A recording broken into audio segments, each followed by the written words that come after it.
प्रश्नों को जो आपके एग्जाम के दृष्टिकोण से बहुत इंपॉर्टेंट होने वाले, जैसे एसएससी, रेलवे, बीपीएससी, बिहार दरोगा के लिए बहुत इंपॉर्टेंट होने वाले दोस्तों। तो जल्दी से जल्दी आप लोग लाइव जुड़ जाइए। आइए शुरू करते हैं आज का सबसे पहला सवाल से। आज का सबसे पहला सवाल है दोस्तों, याद रखिएगा, आज का सबसे पहला सवाल अगर हम बात करेंगे, सबसे पहला सवाल है कि विश्व पृथ्वी दिवस कब मनाया जाता है। याद रखिएगा दोस्तों, 22 अप्रैल को विश्व पृथ्वी दिवस मनाया जाता है। ठीक है, 22 अप्रैल को विश्व पृथ्वी दिवस मनाया जाता है। ठीक है दोस्तों, विश्व पृथ्वी दिवस कब मनाया जाता है? 22 अप्रैल को विश्व पृथ्वी दिवस मनाया जाता है। ठीक है, चलिए अगला सवाल देखते हैं, सेकंड नंबर सवाल कि आईसीसी का फुल फॉर्म क्या होता है? Indian cricket international cricket council. याद रखिएगा, आईसीसी फुल फॉर्म क्या होता है? इंटरनेशनल क्रिकेट काउंसिल आईसीसी का फुल फॉर्म होता है। आईसीसी का मुख्यालय कहां स्थित है? अगर हम बात करते हैं कि आईसीसी का जो मुख्यालय स्थित है, ये दुबई में स्थित है। कहां है दोस्तों? दुबई में आईसीसी का मुख्यालय स्थित है। अगर हम बात करें कि आईसीसी का स्थापना कब हुआ था, आईसीसी इंटरनेशनल क्रिकेट काउंसिल, इसका जो स्थापना हुआ था ये 1909 में हुआ था। कब हुआ था दोस्तों? 1909 में आईसीसी का स्थापना हुआ था। अगर हम बात करते हैं कि इसका जो मुख्यालय स्थित है ये दुबई में स्थित है। वर्तमान में इसके जो अध्यक्ष है वो है मनु साहनी। कौन है दोस्तों? इसके वर्तमान में जो अध्यक्ष है आईसीसी के, वो कौन है दोस्तों? मनु साहनी। मनु साहनी जो है दोस्तों, ये वर्तमान में आईसीसी के अध्यक्ष है। अगर हम बात करते हैं कि आईसीसी का मुख्यालय कहां स्थित है, आईसीसी का मुख्यालय दुबई में स्थित है। याद रखिएगा, आईसीसी का फुल फॉर्म क्या होता है? International cricket council. International cricket council ICC का फुल फॉर्म होता है। आईसीसी का स्थापना 1909 में हुआ था और इसका जो अध्यक्ष है वर्तमान में वो है मनु साहनी। चलिए अगला सवाल देखते हैं। अगला सवाल है 3 नंबर सवाल कि प्रस्तावना में समाजवादी, पंथ निरपेक्ष तथा अखंडता शब्द किस संविधान संशोधन द्वारा जोड़ा गया था? सवाल क्या है कि प्रस्तावना में समाजवादी, पंथ निरपेक्ष तथा अखंडता शब्द किस संविधान संशोधन द्वारा जोड़ा गया था? याद रखिएगा कि 42वां संविधान संशोधन। ठीक है, 42वां संविधान संशोधन द्वारा। ठीक है दोस्तों, 42वां संविधान संशोधन कब हुआ था? याद रखिएगा, ये 1976 में हुआ था। कब हुआ था? 1976 में। यानी कि 42वां संविधान संशोधन द्वारा प्रस्तावना में समाजवादी, पंथ निरपेक्ष तथा अखंडता शब्द को जोड़ा गया था। अगर हम बात करते हैं कि 42वां संविधान संशोधन कब हुआ था, ये 1976 में हुआ था। 42वां संविधान संशोधन को मिनी संविधान संशोधन कहा जाता है, यानी कि मिनी संविधान कहा जाता है, मिनी कॉन्स्टिट्यूशन कहा जाता है 42वां संविधान संशोधन को। तो आपको ध्यान रखना है कि प्रस्तावना में समाजवादी, पंथ निरपेक्ष तथा अखंडता शब्द किस संविधान संशोधन द्वारा जोड़ा गया था? तो 42वां संविधान संशोधन 1976 द्वारा। चलिए अगला सवाल देखते हैं, 4 नंबर सवाल। 4 नंबर सवाल है कि भारतीय संविधान के किस भाग में संविधान संशोधन का उल्लेख है? याद रखिएगा कि भारतीय संविधान के भाग 20 में, याद रखिएगा दोस्तों, भारतीय संविधान के भाग 20 में अगर हम बात करते हैं कि भाग कितने होते हैं, भाग टोटल दोस्तों 22 भाग होते हैं। कितने भाग होते हैं? अगर पूछते भाग कितने होते हैं तो 22 भाग होते हैं। अगर हम बात करते हैं कि अनुच्छेद कितने होते हैं दोस्तों, तो अनुच्छेद 395 होते हैं। अगर याद रखिएगा 395 अनुच्छेद होते हैं। अगर हम बात करते हैं कि अनुसूची कितनी होती है, तो अनुसूची की अगर हम बात करते हैं तो अनुसूची 12 अनुसूची कितने होते हैं दोस्तों? 12 अनुसूची होती है, अगर याद कीजिएगा। ठीक है, तो 12 अनुसूची, अनुच्छेद 395, भाग कितने होते हैं? 22 भाग होते हैं। अगर हम बात करते हैं कि भारतीय संविधान के किस भाग में, तो भाग 20 में, याद रखिएगा भाग 20 में संविधान संशोधन का उल्लेख है। अगर हम बात करेंगे कि संविधान संशोधन किस अनुच्छेद में है दोस्तों, तो ये अनुच्छेद 368 में। अगर बात करेंगे अनुच्छेद, ठीक है, अनुच्छेद 368, याद रखिएगा 368 में संविधान संशोधन का उल्लेख है। अगर हम बात करते हैं कि भारतीय संविधान के किस भाग में संविधान संशोधन का उल्लेख है, तो भाग 20 में संविधान संशोधन का उल्लेख किया गया है। अगर अनुच्छेद की बात करें तो 368 अनुच्छेद में संविधान संशोधन का उल्लेख किया गया है। अनुसूची कितना होता है? 12 अनुसूची होता है, भाग 22 होता है, अनुच्छेद कितने होते हैं दोस्तों? 395 अनुच्छेद होते हैं। चलिए अगला सवाल देखते हैं। अगला सवाल है दोस्तों 5 नंबर सवाल कि ब्रह्मपुत्र नदी को, याद रखिएगा कि ब्रह्मपुत्र नदी को तिब्बत में किस नाम से जाना जाता है? अगर हम बात करते हैं कि ब्रह्मपुत्र नदी तिब्बत के मानसरोवर झील से निकलती है। ठीक है दोस्तों, ब्रह्मपुत्र नदी तिब्बत के मानसरोवर झील से निकलती है और ब्रह्मपुत्र नदी को तिब्बत में सांगपो के नाम से जाना जाता है। याद रखिएगा कि ब्रह्मपुत्र नदी को तिब्बत में सांगपो के नाम से जाना जाता है। अगर हम बात करते हैं कि तिब्बत की राजधानी क्या है दोस्तों, तिब्बत की जो राजधानी है ये लहासा है। क्या दोस्तों? लहासा।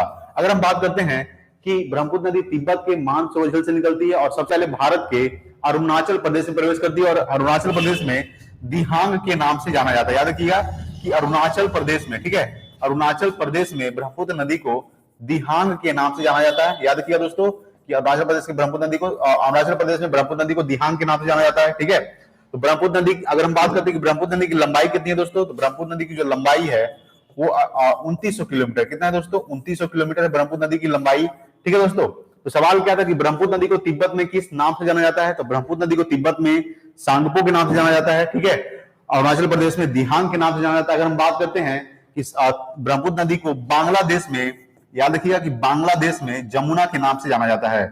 बांग्लादेश में ब्रह्मपुत्र नदी को जमुना, ठीक है, जमुना के नाम से जाना जाता है दोस्तों ब्रह्मपुत्र नदी को बांग्लादेश में। अगर हम बात करते हैं कि ब्रह्मपुत्र नदी तिब्बत के मानसो झील से निकलती है और ब्रह्मपुत्र नदी सबसे पहले भारत के अरुणाचल प्रदेश में प्रवेश करती है।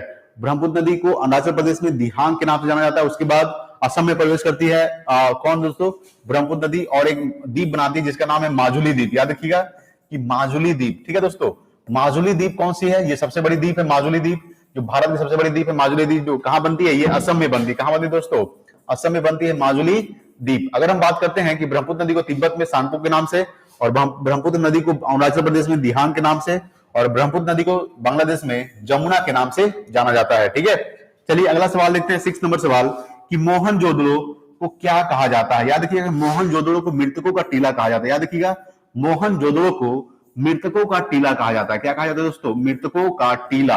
याद रखिएगा क्योंकि सबसे ज्यादा शव जो है यहीं पे दफनाया गया है। याद रखिएगा सबसे ज्यादा शव कहां दफनाया गया दोस्तों, तो मोहनजोदड़ो में सबसे ज्यादा शव दफनाया गया है। तो मोहनजोदड़ो को क्या कहा जाता है, मृतकों का टीला। अगर हम बात करते हैं कि मोहनजोदड़ो किस नदी के किनारे स्थित है, याद रखिएगा मोहनजोदड़ो जो है ये सिंधु नदी के किनारे स्थित है। कौन सी नदी, सिंधु नदी के किनारे स्थित है मोहनजोदड़ो, और सिंधु नदी की जो लंबाई है वो 2880 किलोमीटर। याद रखिएगा सिंधु नदी की लंबाई कितनी है दोस्तों, 2880 किलोमीटर। अगर हम बात करते हैं कि मोहनजोदड़ो को क्या कहा जाता है, मृतकों का टीला। मोहनजोदड़ो का खोज कब हुआ था दोस्तों, तो मोहनजोदड़ो जो खोज किया गया था, किसने किया था, याद रखिएगा राखल दास बनर्जी ने किया था। राखल दास बनर्जी, याद रखिएगा दोस्तों कि राखल दास बनर्जी, ठीक है, कब किए थे, 1922 में। याद रखिएगा कि 1922 में राखल दास बनर्जी ने मोहनजोदड़ो का खोज किया था। याद रखिएगा एक नगर है ये सिंधु घाटी सभ्यता का एक नगर है मोहनजोदड़ो, जिसको क्या कहा जाता है, मृतकों का टीला कहा जाता है। मोहनजोदड़ो सिंधु नदी किनारे स्थित है। सिंधु नदी की लंबाई कितनी है, 2880 किलोमीटर। तो मोहनजोदड़ो का खोज कब किया गया था, मोहनजोदड़ो का खोज किया गया था 1922 में। किसने किया था, राखल दास बनर्जी ने किया था मोहनजोदड़ो का खोज। ठीक है, ये आपको ध्यान में रखना है। चलिए अगला सवाल देखते हैं। अगला सवाल है 7 नंबर सवाल। 7 नंबर सवाल है कि लोथल किस नदी के किनारे स्थित है। देखिए दोस्तों लोथल जो है ये हड़प्पा कालीन एक बंदरगाह है। याद रखिएगा कि लोथल क्या है दोस्तों, तो हड़प्पा कालीन बंदरगाह। याद रखिए दोस्तों हड़प्पा कालीन ये बंदरगाह है लोथल। आपको ध्यान रखना है क्या है, एक हड़प्पा कालीन बंदरगाह, यानी लोथल जो मेन रूप से एक बंदरगाह है जो कहां स्थित है, लोथल जो है दोस्तों ये गुजरात में स्थित है। आपको ध्यान रखना है कि लोथल कहां स्थित है, लोथल जो है ये दोस्तों गुजरात में स्थित है। अगर हम बात करते हैं कि लोथल गुजरात में स्थित है, लोथल किस नदी किनारे स्थित है, तो लोथल जो है ये भोगवा नदी के किनारे स्थित है। याद रखिएगा कि लोथल जो है भोगवा नदी के किनारे स्थित है। ठीक है दोस्तों, तो लोथल किस नदी किनारे स्थित है, लोथल जो है भोगवा नदी के किनारे स्थित है। लोथल हड़प्पा कालीन एक बंदरगाह है। याद रखिएगा लोथल को, अगर हम बात करते हैं कि लोथल कहां स्थित है, तो लोथल जो है गुजरात में स्थित है। ठीक है, चलिए अगला सवाल देखते हैं 8 नंबर सवाल। 8 नंबर सवाल है यूएनईएससीओ यूनेस्को का मुख्यालय कहां स्थित है। अगर हम बात करते हैं कि यूनेस्को का फुल फॉर्म क्या होता है, United Nation Educational Scientific and Cultural Organisation. ये क्या होता है दोस्तों, यूनेस्को का फुल फॉर्म होता है। अगर हम बात करते हैं कि यूनेस्को का जो फुल फॉर्म होता है United Nations Educational Scientific and Cultural Organisation, ये यूनेस्को का फुल फॉर्म होता है। यूनेस्को का जो मुख्यालय स्थित है, याद रखिएगा यूनेस्को का जो मुख्यालय स्थित है, ठीक है दोस्तों, यूनेस्को का जो मुख्यालय स्थित है ये फ्रांस की राजधानी पेरिस में। याद रखिएगा पेरिस में है दोस्तों। याद रखिएगा पेरिस जो है ये फ्रांस की राजधानी है। अगर हम बात करते हैं कि पेरिस सीन नदी के किनारे स्थित है। कौन सी नदी, सीन नदी के किनारे स्थित है पेरिस। अगर हम बात करते हैं कि यूनेस्को का स्थापना कब हुआ था, याद रखिएगा इसका जो स्थापना हुआ था यूनेस्को का कब हुआ था दोस्तों, तो 1945 में हुआ था। ध्यान रखना है कि 1945 में यूनेस्को का स्थापना हुआ था। यूनेस्को का फुल फॉर्म क्या होता है, United Nations Educational Scientific and Cultural Organisation, ये यूनेस्को का फुल फॉर्म होता है। यूनेस्को का मुख्यालय कहां स्थित है, यूनेस्को का मुख्यालय पेरिस में स्थित है, पेरिस, और इसका स्थापना हुआ था 1945 में। ठीक है, चलिए अगला सवाल देखते हैं 9 नंबर सवाल। 9 नंबर सवाल है कि स्वेज नहर किस देश में स्थित है। अगर हम बात करते हैं कि स्वेज नहर दोस्तों ये किस देश में स्थित है? तो ये स्थित है दोस्तों मिस्र में। अगर हम बात करते हैं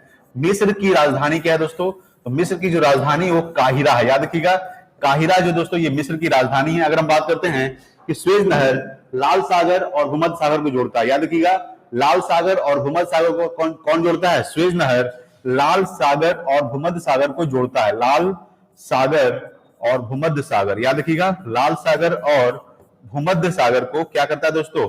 भूमध्य सागर को क्या करता है दोस्तों? ये जोड़ता है। कौन?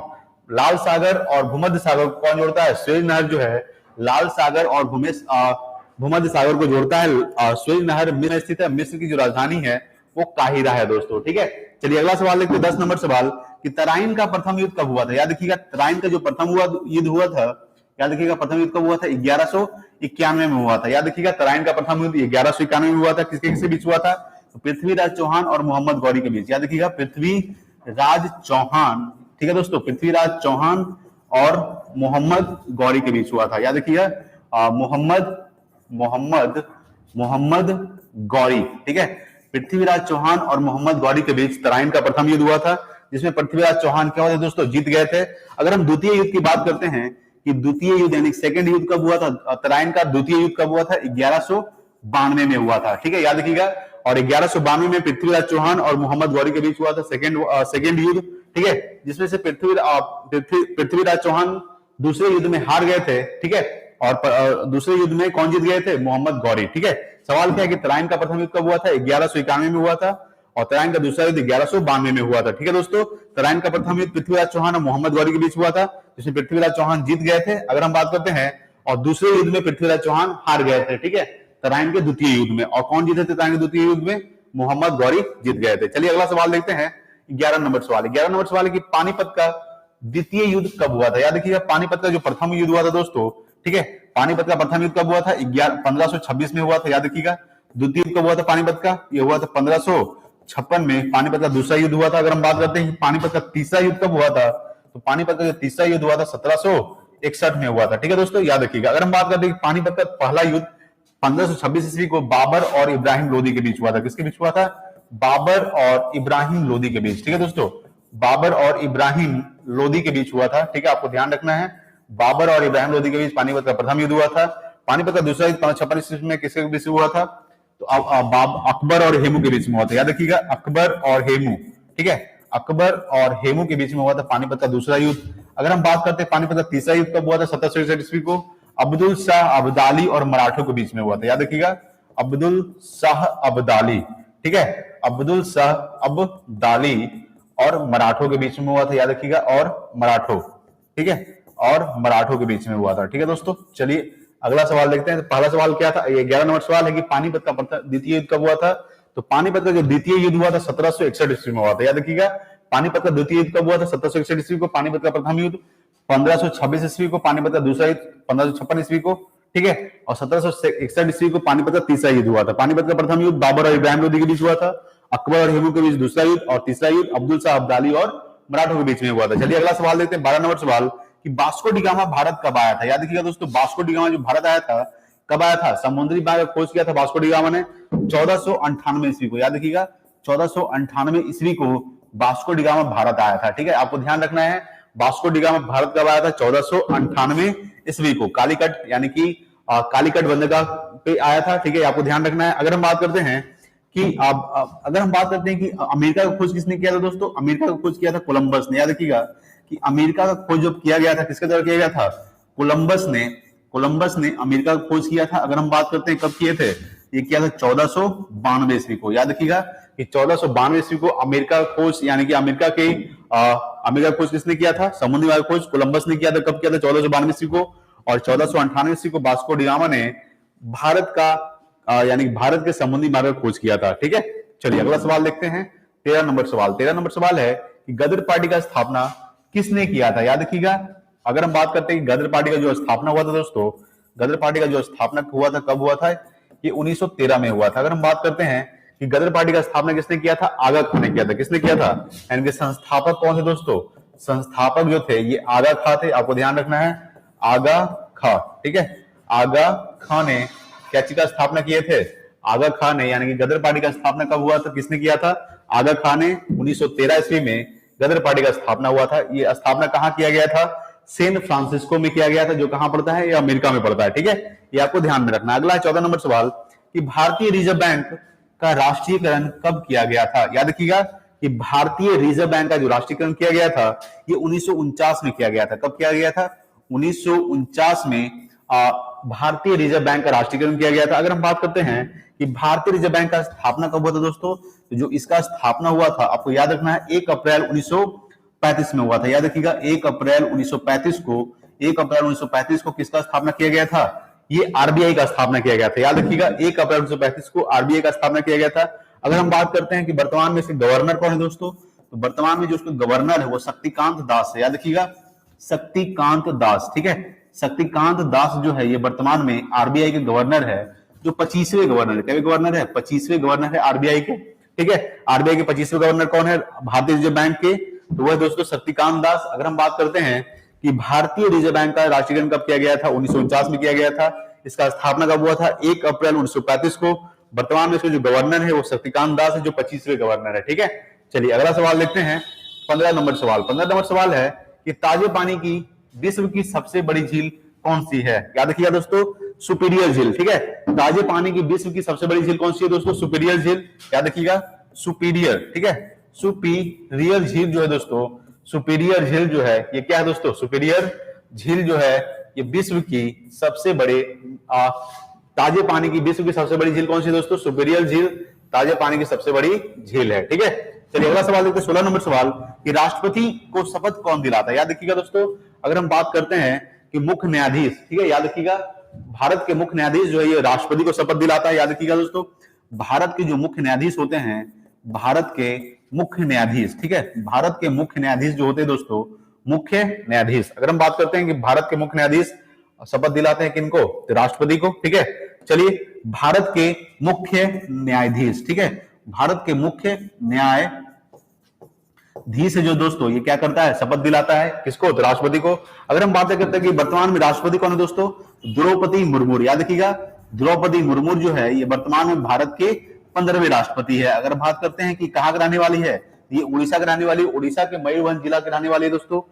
याद रखिएगा। ठीक है, तो सवाल क्या है कि राष्ट्रपति को शपथ कौन दिलाता है? तो भारत के मुख्य न्यायाधीश ये राष्ट्रपति को शपथ दिलाता है। अगर हम बात करते हैं कि भारत के मुख्य न्यायाधीश वर्तमान में कौन है, तो वह है दोस्तों यू ललित। अगर हम बात करते हैं यू ललित जो है, यू ललित, ठीक है, ललित, यू ललित जो है दोस्तों ये क्या है दोस्तों? भारत के वर्तमान में मुख्य न्यायाधीश है। क्या मुख्य न्यायाधीश है?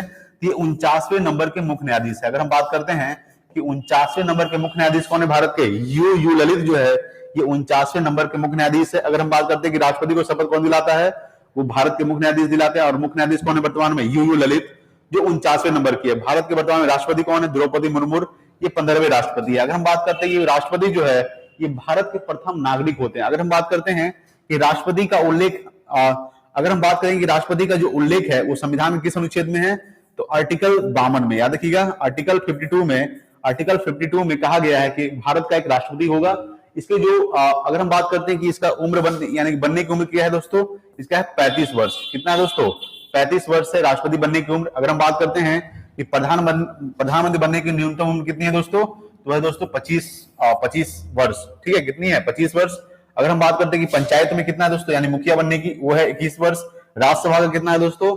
राज्यसभा का है 30 वर्ष। ठीक है, याद रखिएगा। चलिए अगला सवाल देखते हैं। 17 नंबर सवाल। 17 नंबर सवाल है कि एशिया की सबसे लंबी नदी कौन सी है? याद रखिएगा यांगत्सी नदी। ठीक है दोस्तों, यांगत्सी नदी। ठीक है, यांगत्सी। ठीक है दोस्तों, यांगत्सी नदी जो है ये एशिया की सबसे लंबी नदी है, यांगत्सी नदी। अगर हम बात करेंगे यांगत्सी नदी है जो दोस्तों ये एशिया की सबसे लंबी नदी है, जिसकी लंबाई है 6300 किलोमीटर। कितना है दोस्तों? 6300 किलोमीटर लंबाई है किसका? यांगत्सी नदी का। अगर हम बात करते हैं कि एशिया की सबसे लंबी नदी कौन सी है? यांगत्सी नदी, जिसका लंबाई है 6300 किलोमीटर। ठीक है, ये आपको ध्यान रखना है। चलिए अगला सवाल लेते हैं कि जल में घुलनशील विटामिन कौन सा है? देखिए मेन रूप से दोस्तों यांगत्सी नदी जो है ये मेन रूप से कहां बहती है? ये चीन में बहती है। कहां बहती है? चीन में बहती है मेन रूप से यांगत्सी नदी, जो एशिया की सबसे लंबी नदी है। ठीक है, जिसकी लंबाई कितना है? 6300 किलोमीटर है। ठीक है, चलिए अगला सवाल लेते हैं। जल में घुलनशील विटामिन कौन कौन सा है? याद रखिएगा कि जो जल में घुलनशील विटामिन है दोस्तों बी और सी है। याद रखिएगा बी और सी जो दोस्तों ये जल में घुलनशील विटामिन है। विटामिन बी1 का रसायन नाम क्या होता है दोस्तों? बी1 का रसायन नाम थायमिन होता है, याद रखिएगा। थायमिन जो है विटामिन बी का रसायन नाम होता है। अगर विटामिन बी की कमी से कौन सा रोग होता है? वो बेरी बेरी होता है दोस्तों। कौन सा होता है? बेरी बेरी रोग होता है विटामिन बी1 की कमी से। अगर हम बात करते हैं विटामिन सी का रसायन नाम क्या होता है, तो विटामिन सी का रसायन नाम होता है स्कॉर्बिक एसिड, याद रखिएगा। स्कॉर्बिक एसिड जो है दोस्तों ये विटामिन सी का रासायनिक नाम होता है। विटामिन सी की कमी से कौन सा रोग होता है? स्कर्वी रोग होता है, याद रखिएगा। मशरूमों से खून निकलता है, ठीक है। विटामिन सी का सर्वोत्तम स्रोत क्या है दोस्तों? तो आंवला जो है ये विटामिन सी का सर्वोत्तम स्रोत है, ठीक है। चलिए अगला सवाल है, जैसे कि देखेंगे कि सवाल पूछा कि जल में घुलनशील विटामिन कौन सा है, तो विटामिन बी और सी जो है कि जल में घुलनशील है। अगर हम बात करते हैं कि वसा में घुलनशील विटामिन, याद रखिएगा कि वसा में घुलनशील विटामिन कौन सा है? वसा में जो घुलनशील विटामिन है वो कौन सा है दोस्तों? वसा में घुलनशील विटामिन वो है दोस्तों ए डी ई के, याद रखिएगा। वसा में घुलनशील विटामिन कौन सा है? ए डी ई और के, याद रखिएगा। ए डी ई के जो है ये वसा में घुलनशील विटामिन है। विटामिन ए का रसायन नाम होता है रेटिनॉल और विटामिन डी का रसायन नाम होता है कैल्सिफिरॉल। विटामिन ई का रसायन नाम होता है टेकोफिरॉल। विटामिन के का रसायन नाम होता है फिलोकिनॉल। विटामिन ए की कमी से कौन सा रोग होता है? रतौंधी होता है। विटामिन डी की कमी से रिकेट्स होता है और विटामिन ई की कमी से बांझपन होता है। या विटामिन के की कमी से कौन सा रोग होता है दोस्तों?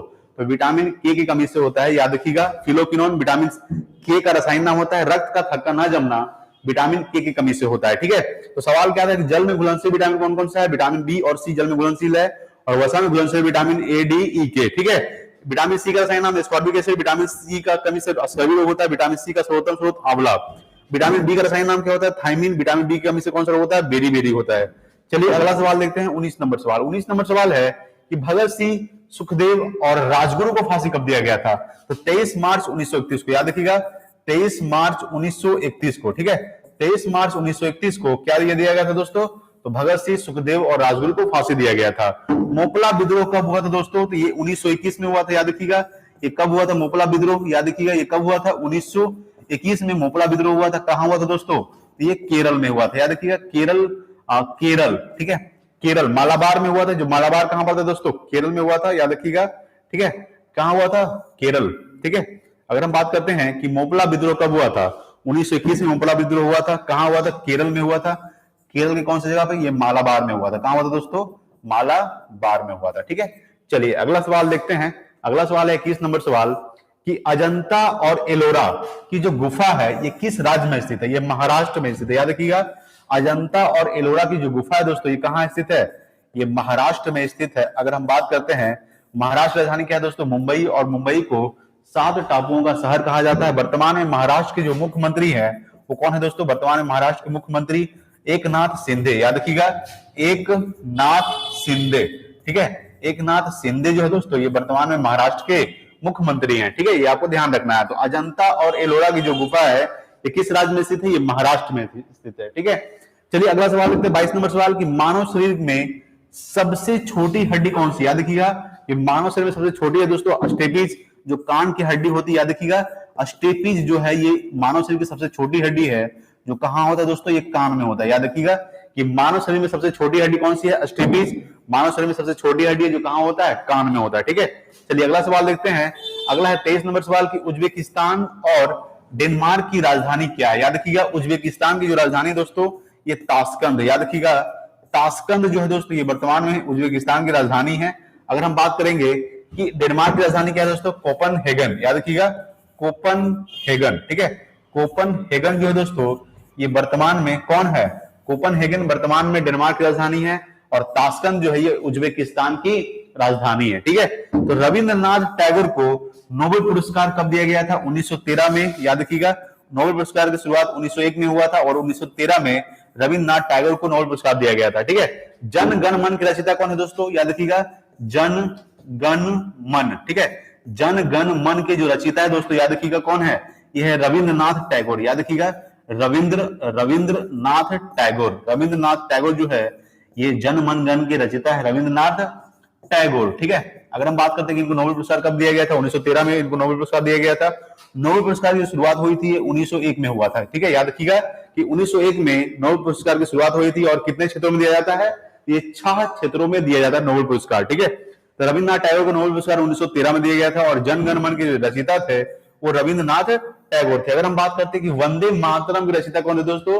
तो बंकिम चंद्र चटर्जी, याद रखिएगा बंकिम चंद्र चटर्जी तो थे वो वंदे मातरम के रचिता थे और जनगण मन के रचिता रविंद्रनाथ टैगोर। ठीक है, चलिए अगला सवाल देखते हैं 25 नंबर सवाल कि महाभारत के रचिता कौन है। याद रखिएगा कि महाभारत जो रचिता है दोस्तों ये वेद व्यास है। याद रखिएगा वेद व्यास। ठीक है, वेद व्यास जो है ये महाभारत की रचिता है। अगर हम बात करते हैं कि रामायण की रचिता कौन है दोस्तों, तो रामायण की जो रचिता है दोस्तों ये कौन है, वाल्मीकि। याद रखिएगा वाल्मीकि जो है ये रामायण की रचिता है, आपको ध्यान रखना है वाल्मीकि रामायण की रचिता है। और महाभारत रचिता कौन है दोस्तों, वेद व्यास। अगर हम बात करते हैं कि संविधान सभा का प्रथम अधिवेशन कब हुआ था, 16 दिसंबर 1946 को। याद रखिएगा कि संविधान सभा का जो पहला अधिवेशन हुआ था ये 16 दिसंबर 1946 में हुआ था, ये आपको ध्यान रखना है। 16 दिसंबर 1946 को संविधान सभा का पहला अधिवेशन हुआ था, ये आपको ध्यान रखना है।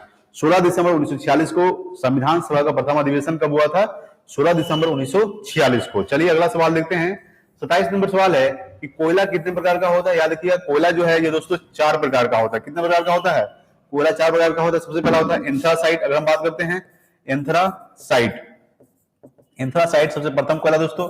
दूसरा कोयला क्या है दोस्तों, ये पहला हो जाएगा। दूसरा क्या हो जाएगा दोस्तों, एंथ्रासाइट बिटुमिनस लिग्नाइट। याद रखिएगा बिटुमिनस। ठीक है, बिटुमिनस। तीसरा क्या हो जाएगा दोस्तों, लिग्नाइट। अगर हम बात करते हैं लिग्नाइट तीसरा हो जाएगा। अगर हम बात करते हैं चौथा क्या होगा दोस्तों, तो पीट कोयला। ठीक है, पीट कोयला जो है ये चौथा कोयला है। सबसे घटिया कोयला कौन सा माना जाता है दोस्तों, पीट कोयला को सबसे घटिया कोयला। सबसे बढ़िया कोयला कौन सा दोस्तों, एंथ्रासाइट जो है सबसे बढ़िया है और सबसे घटिया है पीट कोयला।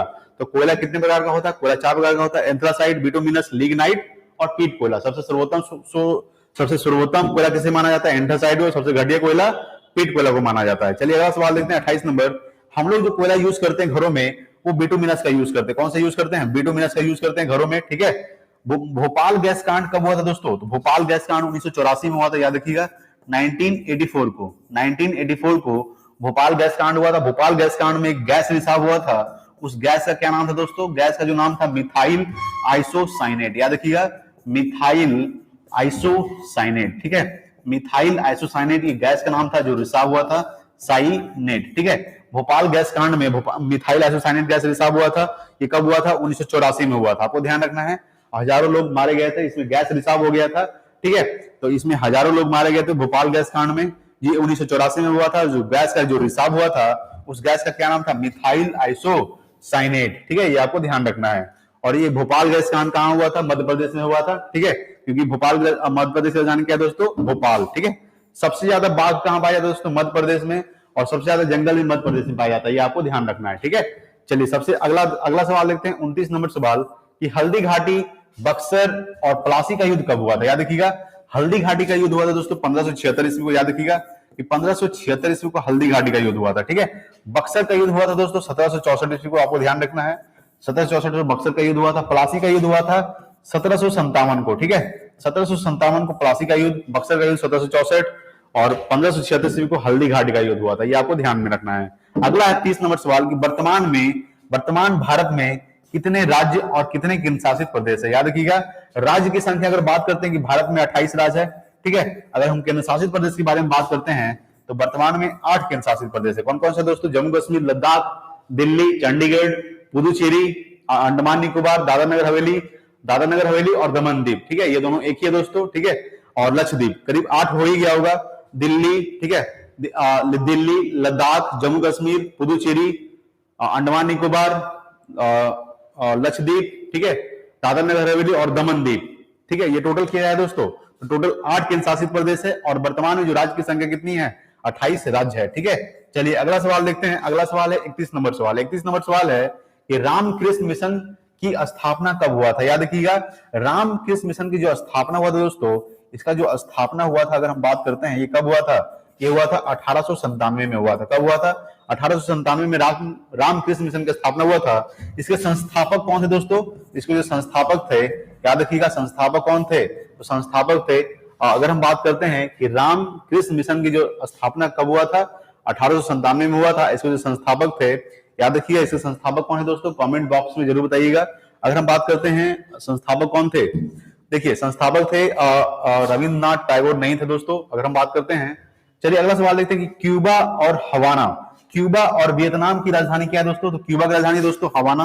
अगर हम बात करते हैं कि क्यूबा की राजधानी क्या है, हवाना जो है ये क्यूबा की राजधानी है, ठीक है, रविंद्रनाथ टैगोर, ठीक है। देखिए क्यूबा की राजधानी हवाना है और वियतनाम की राजधानी क्या है दोस्तों, हनोई। हनोई जो है ये क्या है दोस्तों, वियतनाम की राजधानी। अगर हम बात करते हैं कि देखिए 12 अगस्त को जैसे कि 12 जनवरी को क्या मनाते हैं दोस्तों, राष्ट्रीय युवा दिवस मनाते हैं 12 जनवरी को, ठीक है। 12 जनवरी को राष्ट्रीय युवा दिवस और अंतर्राष्ट्रीय युवा दिवस 12 अगस्त को मनाते हैं। ये आपको ध्यान होगा कि राष्ट्रीय युवा दिवस 12 अगस्त को, ठीक है, 12 अगस्त को अंतर्राष्ट्रीय युवा दिवस और 12 जनवरी को राष्ट्रीय युवा दिवस, ठीक है, ये आपको ध्यान में रखना है, ठीक है। संस्थापक कौन थे?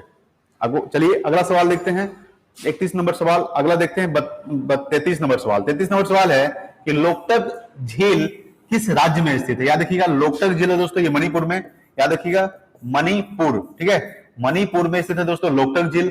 लोकटक झील में ही एकमात्र किबुल लामजाओ राष्ट्रीय पार्क है। याद रखिएगा कि किबुल लामजाओ राष्ट्रीय उद्यान जो है दोस्तों, राष्ट्रीय पार्क जो है एकमात्र तैरता हुआ राष्ट्रीय उद्यान है जो कहां स्थित है, ये लोकटक झील में मणिपुर में स्थित है। याद रखिए मणिपुर की राजधानी क्या है दोस्तों, इम्फाल जो है, इम्फाल ये मणिपुर की राजधानी है। अगर हम बात करेंगे किबुल लामजाओ राष्ट्रीय पार्क, ठीक है, किबुल लामजाओ, ठीक है, किबुल लामजाओ राष्ट्रीय पार्क, ठीक है, राष्ट्रीय पार्क जो है दोस्तों ये एकमात्र भारत का तैरता हुआ राष्ट्रीय पार्क है जो किस झील में स्थित है, ये लोकटक झील में स्थित है, ठीक है, जो कहां स्थित है, किस राज्य में स्थित है, ये मणिपुर में स्थित है, आपको ध्यान रखना है, ठीक है। अगर हम देखते हैं कि लोकटक झील किस राज्य में स्थित है, ये मणिपुर में स्थित है और लोकटक झील में ही एक राष्ट्रीय पार्क है जो भारत का एकमात्र तैरता हुआ राष्ट्रीय पार्क है जिसका नाम है किबुल लामजाओ राष्ट्रीय पार्क, ठीक है। चलिए अगला सवाल देखते हैं 34 नंबर सवाल कि वायु दाब को मापने वाला यंत्र क्या कहलाता है? याद रखिएगा बैरोमीटर। याद रखिएगा दोस्तों कि बैरोमीटर, ठीक है, बैरोमीटर, ठीक है, बैरोमीटर जो है ये वायु दाब को मापने वाला यंत्र कहलाता है। बैरोमीटर, आपको ध्यान रखना है कि बैरोमीटर वायु दाब को मापने वाला यंत्र है। चलिए अगला सवाल देखते हैं 35 नंबर सवाल कि भारत के किस राज्य में सबसे ज्यादा आबादी है दोस्तों? याद रखिएगा भारत किस राज्य में, भारत की सबसे ज्यादा जो आबादी है वो यूपी में है दोस्तों। याद रखिएगा फर्स्ट नंबर में यूपी आता है। अगर हम बात करते हैं कि सेकंड नंबर पे कौन आता है दोस्तों, महाराष्ट्र, ठीक है, महाराष्ट्र जो है सेकंड नंबर पे आबादी में है। अगर हम तीसरे नंबर पे बात करते हैं बिहार जो है ये तीसरे नंबर पे आता है, ठीक है। सबसे ज्यादा आबादी भारत किस राज्य में दोस्तों, उत्तर प्रदेश में, उसके बाद महाराष्ट्र है, उसके बाद तीसरे नंबर पे आता है दोस्तों बिहार, ठीक है। अगर हम बात करते हैं कि क्षेत्रफल की दृष्टि से सबसे बड़ा राज्य कौन सा है दोस्तों भारत का, वह दोस्तों राजस्थान पहले नंबर पे है। याद रखिएगा राजस्थान जो है ये क्षेत्रफल की दृष्टि से सबसे बड़ा राज्य है। दूसरा क्या हो जाएगा दोस्तों, दूसरा हो जाएगा मध्य प्रदेश, ठीक है, याद रखिएगा मध्य प्रदेश जो है दोस्तों ये दूसरा सबसे बड़ा राज्य है। अगर हम बात करते हैं कि भारत यानी कि बिहार क्षेत्रफल की दृष्टि से कितने नंबर पे आता है, अगर हम बात करते हैं कि बिहार जो है दोस्तों, बिहार जो है दोस्तों क्षेत्रफल की दृष्टि से 12वें नंबर पे आता है। कितने नंबर पे आता है, 12वें नंबर पे आता है क्षेत्रफल की दृष्टि से, ठीक है। अगर हम बात करते हैं कि बिहार जनसंख्या की दृष्टि से तीसरे नंबर पे आता है और क्षेत्रफल की दृष्टि से बिहार जो है 12वें नंबर पे आता है, ठीक है, ये आपको ध्यान रखना है। चलिए अगला सवाल देखते हैं 36 नंबर सवाल कि भारत का सबसे छोटा राज्य क्षेत्रफल की दृष्टि से कौन सा है? याद रखिएगा कि भारत का सबसे छोटा राज्य क्षेत्रफल की दृष्टि से दोस्तों गोवा। याद रखिएगा गोवा जो है भारत का सबसे छोटा राज्य क्षेत्रफल की दृष्टि से और सबसे बड़ा राज्य कौन सा है दोस्तों क्षेत्रफल की दृष्टि से, वो है दोस्तों राजस्थान। याद रखिएगा कि राजस्थान जो दोस्तों क्षेत्रफल की दृष्टि से सबसे बड़ा राज्य है। याद रखिएगा सबसे बड़ा राज्य जो है, सबसे बड़ा राज्य क्षेत्रफल की दृष्टि से, याद रखिएगा क्षेत्रफल से सबसे बड़ा राज्य कौन सा है दोस्तों राजस्थान और सबसे छोटा कौन है दोस्तों गोवा, ठीक है, याद रखिएगा। जनसंख्या की दृष्टि से सबसे बड़ा राज्य कौन सा है दोस्तों उत्तर प्रदेश और सबसे छोटा कौन है दोस्तों, वो है सिक्किम, ठीक है। चलिए अगला सवाल देखते हैं 37 नंबर सवाल। 37 नंबर सवाल है कि विटामिन ई का रासायनिक नाम क्या होता है? याद रखिएगा टेकोफिरॉल। याद रखिएगा दोस्तों टेकोफिरॉल, ठीक है, टेकोफिरॉल जो है दोस्तों ये विटामिन ई का रासायनिक नाम होता है। अगर हम बात करते हैं कि विटामिन ई का कमी से कौन सा रोग होता है, याद रखिएगा विटामिन ई से जो कमी से रोग होता है वो बांझपन होता है। कौन होता है दोस्तों, बांझपन जो महिला में होता है। कहां होता है दोस्तों, ये महिलाओं का रोग है बांझपन, ठीक है, जो विटामिन ई की कमी से होता है। कौन सी कमी से होता है, विटामिन ई की कमी से कौन सा रोग होता है, वो होता है दोस्तों बांझपन। विटामिन ई का रासायनिक नाम क्या होता है, टेकोफिरॉल जो है ये विटामिन ई का रासायनिक नाम होता है, ठीक है, ये आपको ध्यान में रखना है। अगला है भारत में सर्वाधिक लंबा बांध कौन सा दोस्तों, हीराकुंड बांध। याद रखिएगा हीराकुंड बांध, ठीक है, हीराकुंड बांध जो है, ठीक है, हीराकुंड बांध जो है दोस्तों, हीराकुंड बांध ये भारत का यानी कि भारत में सर्वाधिक लंबा बांध कौन सा है दोस्तों? हीराकुंड बांध किस नदी पर स्थित है? ये महानदी पर स्थित है। कौन सी नदी?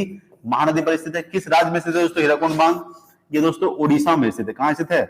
उड़ीसा में स्थित है, याद रखिएगा। और उड़ीसा की राजधानी क्या है दोस्तों? भुवनेश्वर। और भुवनेश्वर में एक मंदिर है, लिंगराज मंदिर, जो प्रसिद्ध मंदिर है, ये आपको ध्यान में रखना है, ठीक है। तो भारत में सर्वाधिक लंबा बांध कौन सा है दोस्तों? हीराकुंड बांध, जो महानदी पर स्थित है। उड़ीसा राजधानी क्या दोस्तों? भुवनेश्वर। अगर हम बात करते हैं वर्तमान में भारत की जो राष्ट्रपति है द्रौपदी मुर्मू, जो 15वें राष्ट्रपति है, वो कहां के रहने वाली है? उड़ीसा के मयूरभंज जिले के रहने वाली है, ये आपको ध्यान में रखना है, ठीक है। एकमात्र अगर हम बात करते हैं कि चिल्का झील, ठीक है दोस्तों, चिल्का झील, चिल्का झील जो सबसे बड़े खारे पानी का झील है दोस्तों, आपको ध्यान में रखना है, ये भी उड़ीसा में स्थित है, ठीक है।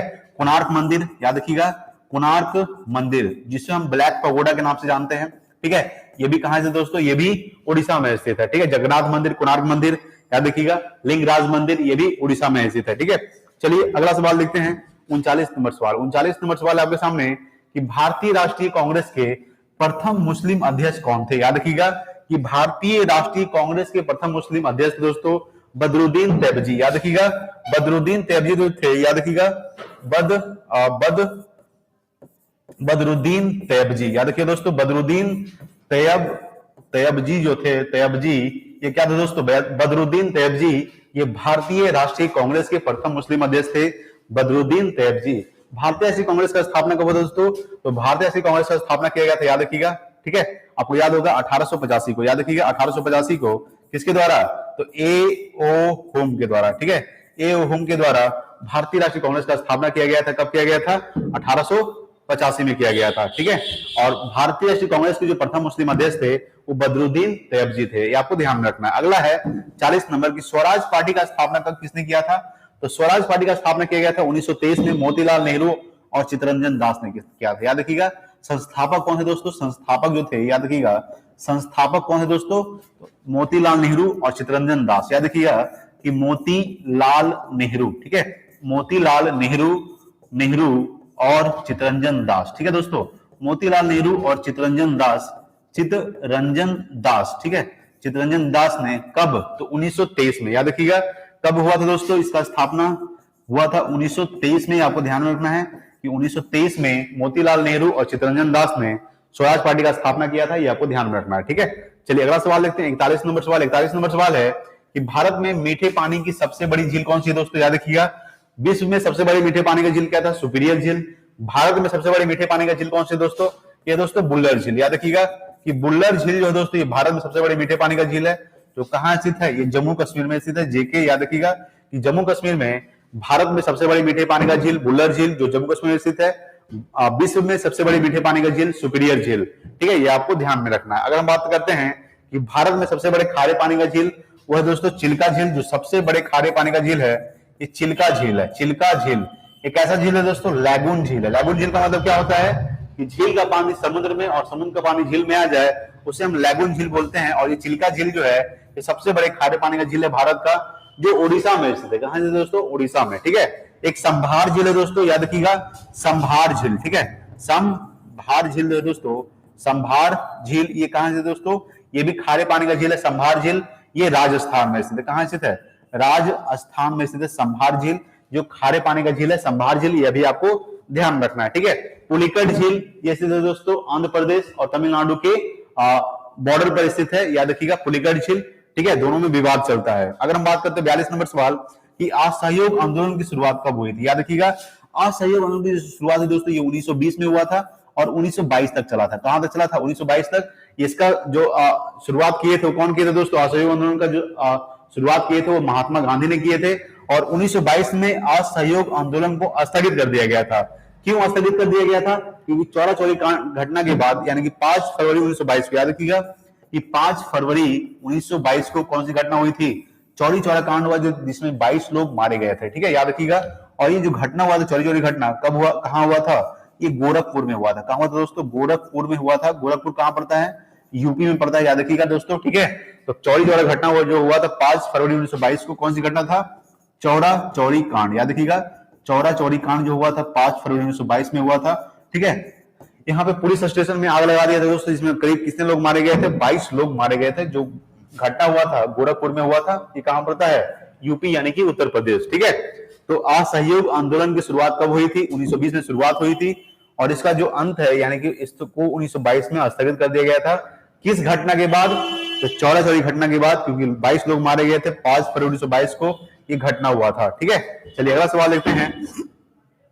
43 नंबर सवाल। 43 नंबर सवाल है कि एवोगाड्रो संख्या का मान कितना होता है? याद रखिए दोस्तों, एवोगाड्रो संख्या जो मान होता है ये आपको ध्यान रखना है 6.23 गुणे 10 टू द पावर 23 मोल होता है। क्या होता है दोस्तों? मोल होता है। याद रखिएगा कि एवोगाड्रो संख्या का जो मान होता है 6.23 गुणे 10 टू द पावर 23 मोल होता है। ठीक है, ये आपको ध्यान रखना है एवोगाड्रो संख्या। अगला है दोस्तों 44 नंबर, एड्स, AIDS, एड्स डीएनए और HIV का पूर्ण रूप क्या होता है? सवाल क्या है कि एड्स का फुल फॉर्म क्या होता है, डीएनए का फुल फॉर्म क्या होता है और HIV का पूर्ण रूप क्या होता है? ठीक है, हम देखते हैं एड्स का फुल फॉर्म क्या होता है। Acquired amino deficiency syndrome. AIDS का फुल फॉर्म क्या होता है?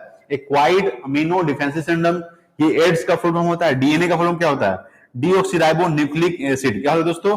डीएनए। ठीक है, अगर हम बात करते हैं आरएनए के बारे में, आरएनए। ठीक है, आरएनए अगर हम बात करते हैं कि आरएनए के बारे में, आरएनए का फुल फॉर्म क्या होता है? Ribo nucleic acid, RNA.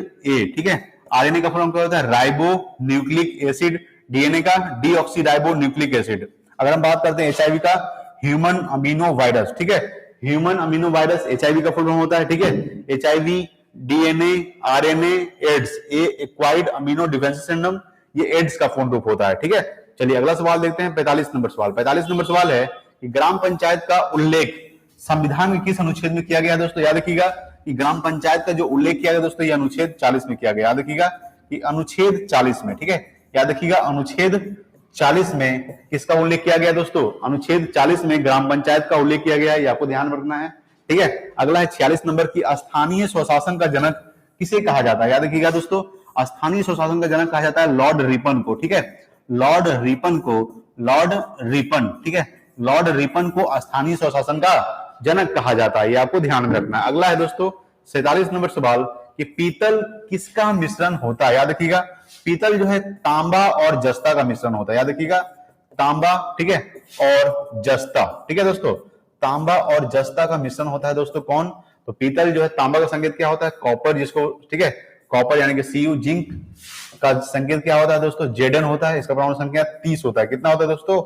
30। ठीक है, आपको ध्यान रखना है। तो पीतल किसका मिश्रण होता है? तांबा और जस्ता का। अगला है दोस्तों 48 नंबर कि राष्ट्रीय महिला दिवस कब मनाया जाता है? याद रखिएगा, राष्ट्रीय महिला दिवस मनाया जाता है 13 फरवरी को। याद रखिएगा, इसका जो दिवस मनाया जाता है कब मनाया जाता है दोस्तों? 13 फरवरी को राष्ट्रीय महिला दिवस मनाया जाता है। अगर हम बात करते हैं कि अंतरराष्ट्रीय महिला दिवस कब मनाया जाता है दोस्तों, तो अंतरराष्ट्रीय महिला दिवस आपको ध्यान रखना है कि अंतरराष्ट्रीय महिला दिवस, अंतरराष्ट्रीय महिला दिवस, ठीक है, अंतरराष्ट्रीय महिला दिवस कब मनाया जाता है दोस्तों?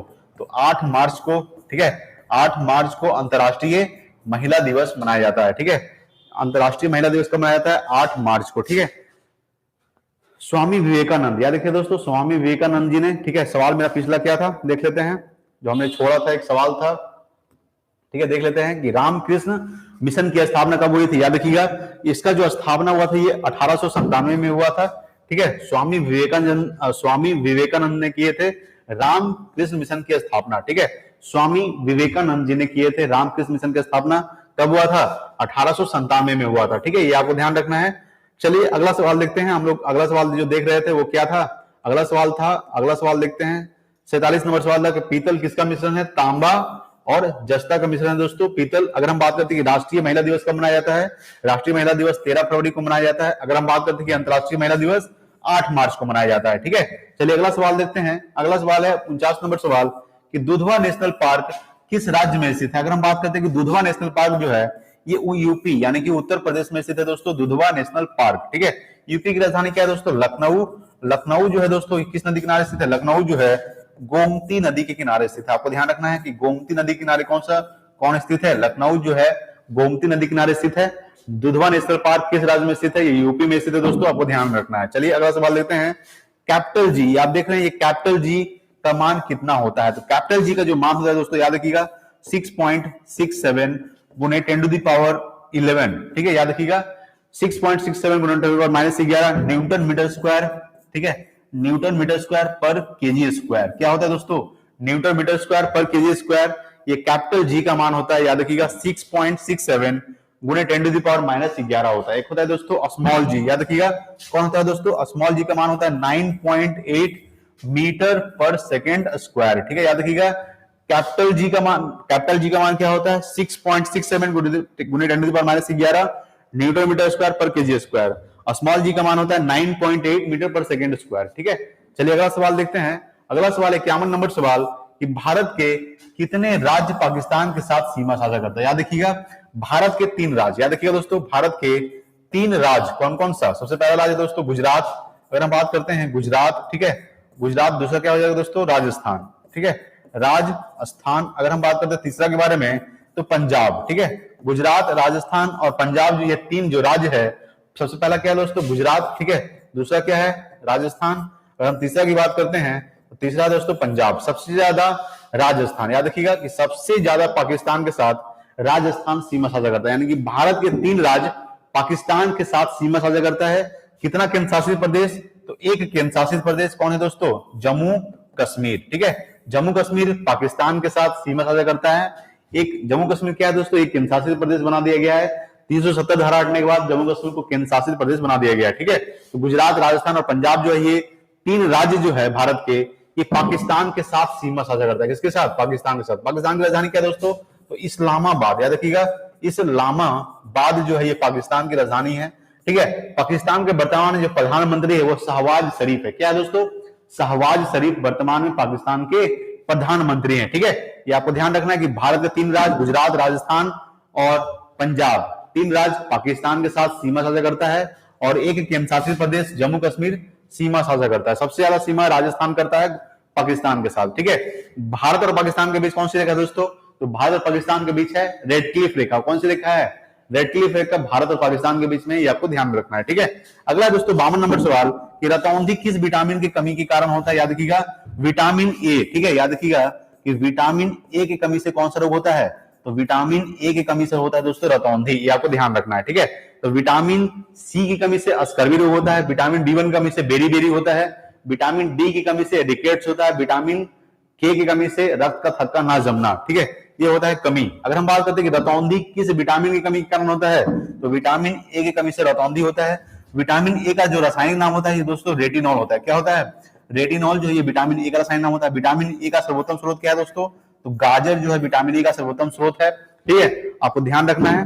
तो रतौंधी किस विटामिन की कमी के कारण होता है, तो विटामिन ए के। चलिए अगला सवाल लेते हैं 53 नंबर सवाल। प्रकाश वर्ष इकाई है दोस्तों, किसका है दोस्तों, तो प्रकाश वर्ष इकाई है दूरी का। आपको ध्यान रखना है कि प्रकाश वर्ष किसकी इकाई है, तो प्रकाश वर्ष इकाई है दूरी का, ठीक है, ये आपको ध्यान रखना है। प्रकाश वर्ष इकाई है किसका, तो दूरी का। अगला है 54 नंबर सवाल कि शरीर में गुणसूत्रों की जो संख्या कितनी होती है। याद रखिएगा कि शरीर में जो गुणसूत्रों की संख्या होती है दोस्तों 46 होती है। कितनी होती है, 46। अगर आपसे जोड़ा पूछेगा तो कितना जोड़ा होता है, और आपसे जोड़ा पूछेगा तो कितना जोड़ा होता है दोस्तों, तो 23 जोड़ा होता है। कितना होता है, 23 जोड़ा होता है, आपको ध्यान रखना है, ठीक है। तो शरीर में गुणसूत्रों की संख्या कितनी होती है, 46 होती है। अगर आपसे जोड़ा पूछेगा तो 23 जोड़ा होता है, ठीक है। अगला सवाल देखते हैं। अगला सवाल है 55 नंबर सवाल कि विद्युत बल्ब में कौन सी गैस भरी जाती है। याद रखिएगा कि विद्युत बल्ब में दोस्तों याद रखिएगा नाइट्रोजन गैस भरी जाती है। कौन सी गैस भरी जाती है, नाइट्रोजन गैस भरी जाती है विद्युत बल्ब में। अगर हम बात करते हैं कि नाइट्रोजन का संकेत क्या होता है, एन होता है, परमाणु संख्या कितनी होती है, 7 होती है। आपको ध्यान रखना है कि विद्युत बल्ब में कौन सी गैस भरी जाती है, नाइट्रोजन। वायुमंडल में सबसे ज्यादा कौन सी गैस पाई जाती है दोस्तों, याद रखिएगा कि वायुमंडल में सबसे ज्यादा जो गैस पाई जाती है कौन पाई जाती है, वायुमंडल में सबसे ज्यादा गैस पाई जाती है दोस्तों नाइट्रोजन। याद रखिए कौन पाई जाती है, नाइट्रोजन। कितना परसेंट, नाइट्रोजन पाया जाता है 78%। अगर हम बात करते हैं कि ऑक्सीजन कितना परसेंट पाया जाता है दोस्तों, ऑक्सीजन जो 21% पाया जाता है, आपको ध्यान रखना है वायुमंडल में। उसके बाद कार्बन डाइऑक्साइड यानी कि CO2 कितना परसेंट पाया जाता है, 0.03% पाया जाता है, ये आपको ध्यान रखना है। वायुमंडल में नाइट्रोजन 78%, ऑक्सीजन 21% और कार्बन डाइऑक्साइड 0.03%, ठीक है। तो विद्युत बल्ब में कौन सी गैस भरी जाती है, वो नाइट्रोजन भरी जाती है, जिसका परमाणु संख्या 7 होता है। अगला है 56 नंबर सवाल कि कागजी मुद्रा जारी करने वाला प्रथम देश कौन था। याद रखिएगा कागजी मुद्रा जारी करने वाला प्रथम देश है दोस्तों, याद रखिएगा चीन। आपको ध्यान रखना है कि चीन जो है ये कागजी मुद्रा जारी करने वाला प्रथम देश था। अगर हम बात करते हैं चीन की जो राजधानी है दोस्तों, आपको ध्यान रखना है चीन की राजधानी क्या है, बीजिंग, ठीक है। बीजिंग जो है दोस्तों ये चीन की राजधानी है। अगर हम बात करते हैं चीन के वर्तमान राष्ट्रपति कौन है, शी जिनपिंग वर्तमान में चीन के राष्ट्रपति हैं। अगर हम बात करते हैं कि चीन के राष्ट्रपति कौन है? Xi Jinping. चीन के प्रधानमंत्री, चीन के राष्ट्रपति शी जिनपिंग। चीन की राजधानी क्या है दोस्तों? बीजिंग। चीन की मुद्रा क्या है दोस्तों? युआन। ठीक है, युआन या फिर रेमनबी, याद रखिएगा, रेमनबी। क्या दोस्तों? ये क्या है? मुद्रा है। अगर हम बात करते हैं कि भारत और चीन के बीच कौन सी रेखा है दोस्तों, तो भारत और चीन के बीच जो रेखा है वो मैक-मोहन रेखा है। कौन सी रेखा है? मैक-मोहन रेखा है भारत और चीन के बीच में, ये आपको ध्यान में रखना है। ठीक है, तो कागजी मुद्रा जारी करने वाला प्रथम देश कौन था दोस्तों? तो वो था दोस्तों चीन, जो था कागजी मुद्रा जारी करने वाला प्रथम देश था। अगला है दोस्तों 57 नंबर सवाल कि ब्रह्मांड में सर्वाधिक मात्रा में पाए जाने वाला तत्व कौन है दोस्तों? याद रखिएगा कि ब्रह्मांड में सर्वाधिक मात्रा में पाए जाने वाला तत्व है दोस्तों हाइड्रोजन। कौन है? हाइड्रोजन जो है ये ब्रह्मांड में सर्वाधिक मात्रा में पाए जाने वाला तत्व है। अगर हम बात करते हैं कि हाइड्रोजन का परमाणु संख्या कितना होता है? 1 होता है। अगर हम बात करते हैं कि हाइड्रोजन जो है ये नाभिकीय संलयन पे काम करता है, याद रखिएगा, नाभिकीय संलयन। ठीक है दोस्तों, नाभिकीय संलयन पे काम करता है। कौन दोस्तों? हाइड्रोजन जो है नाभिकीय संलयन पे काम करता है, आपको ध्यान रखना है। ठीक है, तो ब्रह्मांड में सर्वाधिक मात्रा में पाए जाने वाला तत्व कौन है दोस्तों? हाइड्रोजन।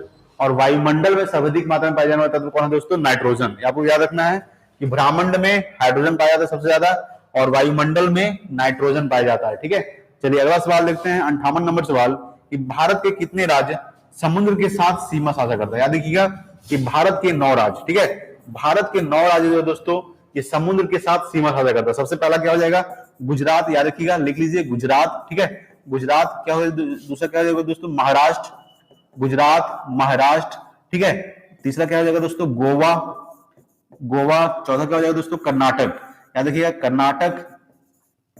पांचवा अगर हम बात करते हैं कर्नाटक, केरल। ठीक है, कर्नाटक, केरल। छठा क्या हो जाएगा दोस्तों? तमिलनाडु। याद रखिएगा, तमिलनाडु। अगर हम बात करते हैं सातवां के बारे में, सातवां क्या हो जाएगा? तमिलनाडु और आंध्र प्रदेश। ठीक है, आंध्र प्रदेश। अगर हम बात करते हैं सातवां, आठवां क्या हो जाएगा दोस्तों? आंध्र प्रदेश, उड़ीसा। ठीक है, उड़ीसा। और अगर हम बात करते हैं नौवां के बारे में, तो नौवां क्या हो जाएगा? वेस्ट बंगाल यानी कि पश्चिम बंगाल। अगर हम बात करते हैं वेस्ट बंगाल यानी कि पश्चिम बंगाल, यानी टोटल 9 राज्य जो है ये समुद्र के साथ सीमा साझा करता है। कौन कौन सा दोस्तों? गुजरात, महाराष्ट्र, गोवा, कर्नाटक, केरल, तमिलनाडु, आंध्र प्रदेश, उड़ीसा, पश्चिम बंगाल। ठीक है, ये टोटल 9 राज्य जो है दोस्तों ये समुद्र के साथ सीमा साझा करता है। सबसे ज्यादा कौन करता है दोस्तों? तो सबसे ज्यादा गुजरात करता है। आपको याद रखना है कि सबसे ज्यादा गुजरात सीमा साझा करता है किसके साथ? समुद्र के साथ। ये आपको यानी कि गुजरात की तट रेखा सबसे लंबी है, आपको ध्यान रखना है। ठीक है, चलिए अगला सवाल देखते हैं। 59 नंबर सवाल है कि कर्क रेखा भारत के कितने राज्यों से होकर गुजरती है? तो कर्क रेखा भारत के 8 राज्यों से गुजरती है। आपको याद रखना है कौन कौन सा? गुजरात, राजस्थान, मध्य प्रदेश, छत्तीसगढ़, झारखंड, पश्चिम बंगाल, त्रिपुरा और मिजोरम। लिख देते हैं। ठीक है, गुजरात। अगर हम बात करते हैं गुजरात, ठीक है, गुजरात, राजस्थान। ठीक है, गुजरात, राजस्थान। ठीक है, तीसरा क्या जाएगा दोस्तों? यानी कि मध्य प्रदेश। याद रखिएगा, गुजरात, राजस्थान, मध्य प्रदेश, छत्तीसगढ़, झारखंड। ठीक है, छत्तीसगढ़। याद रखिएगा, छत्तीसगढ़। अगर हम बात करते हैं पश्चिमा, झारखंड। ठीक है, झारखंड, पश्चिम बंगाल, त्रिपुरा और मिजोरम। ठीक है, पश्चिम बंगाल, वेस्ट बंगाल। ठीक है, सातवां क्या हो जाएगा? त्रिपुरा, त्रिपुरा, त्रिपुरा। और क्या हो जाएगा दोस्तों? आठवां मिजोरम। याद रखिएगा, टोटल 8 राज्य जो ये कर्क रेखा गुजरती है, यानी कि भारत के 8 राज्यों से होकर कर्क रेखा गुजरती है। कौन कौन सा? गुजरात, राजस्थान, मध्य प्रदेश, छत्तीसगढ़, झारखंड, पश्चिम बंगाल, त्रिपुरा और मिजोरम। ठीक है, याद रखिएगा। ठीक है, अगर पूछेगा आपसे सवाल कि इन राज्यों में से सबसे नजदीक, यानी कि इन राज्यों की राजधानी, यानी सबसे, झारखंड की राजधानी क्या है दोस्तों? झारखंड की जो राजधानी है रांची के सबसे नजदीक से गुजरता है। आपको ध्यान रखना है कि कर्क रेखा जो है झारखंड की राजधानी रांची के सबसे नजदीक से गुजरता है। ठीक है, तो कर्क रेखा किस नदी को 2 बार काटती है? तो कर्क रेखा माही नदी को 2 बार काटती है। आपको याद रखना है कि कर्क रेखा जो है ये माही नदी को 2 बार काटती है। आपको ध्यान रखना है कि कर्क रेखा माही नदी, ठीक है, कर्क रेखा माही नदी को 2 बार काटती है। अगला दोस्तों 60 नंबर सवाल है कि यांत्रिक ऊर्जा को विद्युत ऊर्जा में कौन बदलता है? याद रखिएगा, यांत्रिक ऊर्जा को विद्युत ऊर्जा में डायनेमो। ठीक है, डायनेमो है जो दोस्तों, याद रखिएगा, डायनेमो। डायनेमो क्या करता है? यांत्रिक ऊर्जा को विद्युत ऊर्जा में कन्वर्ट करता है। आपको ध्यान रखना है कि यांत्रिक ऊर्जा को विद्युत ऊर्जा में कौन बदलता है? डायनेमो। अगला दोस्तों 61 नंबर सवाल है कि जालियांवाला बाग हत्याकांड कब हुआ था? याद रखिएगा 13 अप्रैल 1919 को। याद रखिएगा 13 अप्रैल 1919। ठीक है, 13 अप्रैल 1919 को जालियांवाला बाग हत्याकांड हुआ था। कहां हुआ था दोस्तों? तो पंजाब के अमृतसर में हुआ था। आपको याद रखना है, अमृतसर कहां पड़ता है? पंजाब में पड़ता है। पंजाब की राजधानी क्या है दोस्तों? चंडीगढ़। अगर हम बात करते हैं कि जालियांवाला बाग हत्याकांड की जांच के लिए कौन सा आयोग का गठन किया गया था? तो हंटर आयोग का गठन किया गया था। याद रखिएगा कि जालियांवाला बाग हत्याकांड की जांच के लिए हंटर आयोग का गठन किया गया था। याद रखिएगा दोस्तों, ठीक है। गोली चलाने का आदेश किसने दिया था दोस्तों? जनरल डायर ने गोली चलाने का आदेश दिया था। और जनरल डायर को लंदन जाकर किसने मारा था? उधम सिंह ने 1940 में। उधम सिंह ने 1940 में लंदन जाकर गोली मारा था। किसको? याद रखिएगा, जनरल डायर को किसने मारा था? उधम सिंह ने मारा था। ठीक है। तो जालियांवाला बाग हत्याकांड की जांच के लिए हंटर आयोग का गठन किया गया था। जालियांवाला बाग हत्याकांड कब हुआ था? 13 अप्रैल 1919 को हुआ था। कहां हुआ था? पंजाब के अमृतसर में हुआ था। ठीक है। इसमें हजारों लोगों के आसपास मारे गए थे, आपको ध्यान रखना है। ठीक है। चलिए अगला सवाल देखते हैं, 62 नंबर कि भगत सिंह, सुखदेव और राजगुरु, ये रिपीटेड सवाल है दोस्तों। तो फांसी कब दी गई थी? भगत सिंह, सुखदेव और राजगुरु को फांसी कब दी गई थी? 23 मार्च 1931 को। याद रखिएगा कि 23 मार्च 1931 को भगत सिंह, सुखदेव और राजगुरु को फांसी दी गई थी। अगला देखते हैं, 63 नंबर सवाल है कि केसरी और मराठा यह दोनों पत्रिका किसकी है? याद रखिएगा, केसरी और मराठा जो पत्रिका है ये बाल गंगाधर तिलक की है। किसका है? बाल गंगाधर तिलक। याद रखिएगा, बाल गंगाधर तिलक की पत्रिका है दोस्तों केसरी और मराठा। आपको ध्यान रखना है कि केसरी और मराठा यह दोनों किसकी पत्रिका है? बाल गंगाधर तिलक की है। आर्य समाज की स्थापना किसने किया था? याद रखिएगा, दयानंद सरस्वती ने किया था। याद रखिएगा कि दयानंद सरस्वती ने, दयानंद सरस्वती, ठीक है, दयानंद सरस्वती जो है किसने किया था दोस्तों? दयानंद सरस्वती ने 1875 में। याद रखिएगा कि 1875 में दयानंद सरस्वती ने आर्य समाज की स्थापना किए थे। रामकृष्ण मिशन की स्थापना किसने किए थे? तो स्वामी विवेकानंद जी ने किए थे। कब किए थे? 1897 में किए थे। ये आपको ध्यान रखना है। ठीक है। चलिए अगला सवाल देखते हैं, 65 नंबर कि गांधी इरविन समझौता कब हुआ था? 5 मार्च 1931 को। याद रखिएगा कि 5 मार्च 1931 को, ठीक है, 5 मार्च 1931 को गांधी और इरविन के बीच समझौता हुआ था। गांधी इरविन समझौता कब हुआ था? 5 मार्च 1931 को हुआ था। आपको ध्यान रखना है कि 5 मार्च 1931 को गांधी इरविन समझौता हुआ था। सीमांत गांधी के नाम से किसे जाना जाता है? याद रखिएगा कि सीमांत गांधी के नाम से खान अब्दुल गफ्फार खान को जाना जाता है। याद रखिएगा दोस्तों कि खान अब्दुल गफ्फार खान, ठीक है, खान अब्दुल गफ्फार खान, ठीक है, खान अब्दुल गफ्फार खान को सीमांत गांधी के नाम से जाना जाता है, या फिर फ्रंटियर गांधी भी कहा जाता है। खान अब्दुल गफ्फार खान को सीमांत गांधी के नाम से किससे जाना जाता है? खान अब्दुल गफ्फार खान को। और फ्रंटियर गांधी के नाम से किसे जाना जाता है?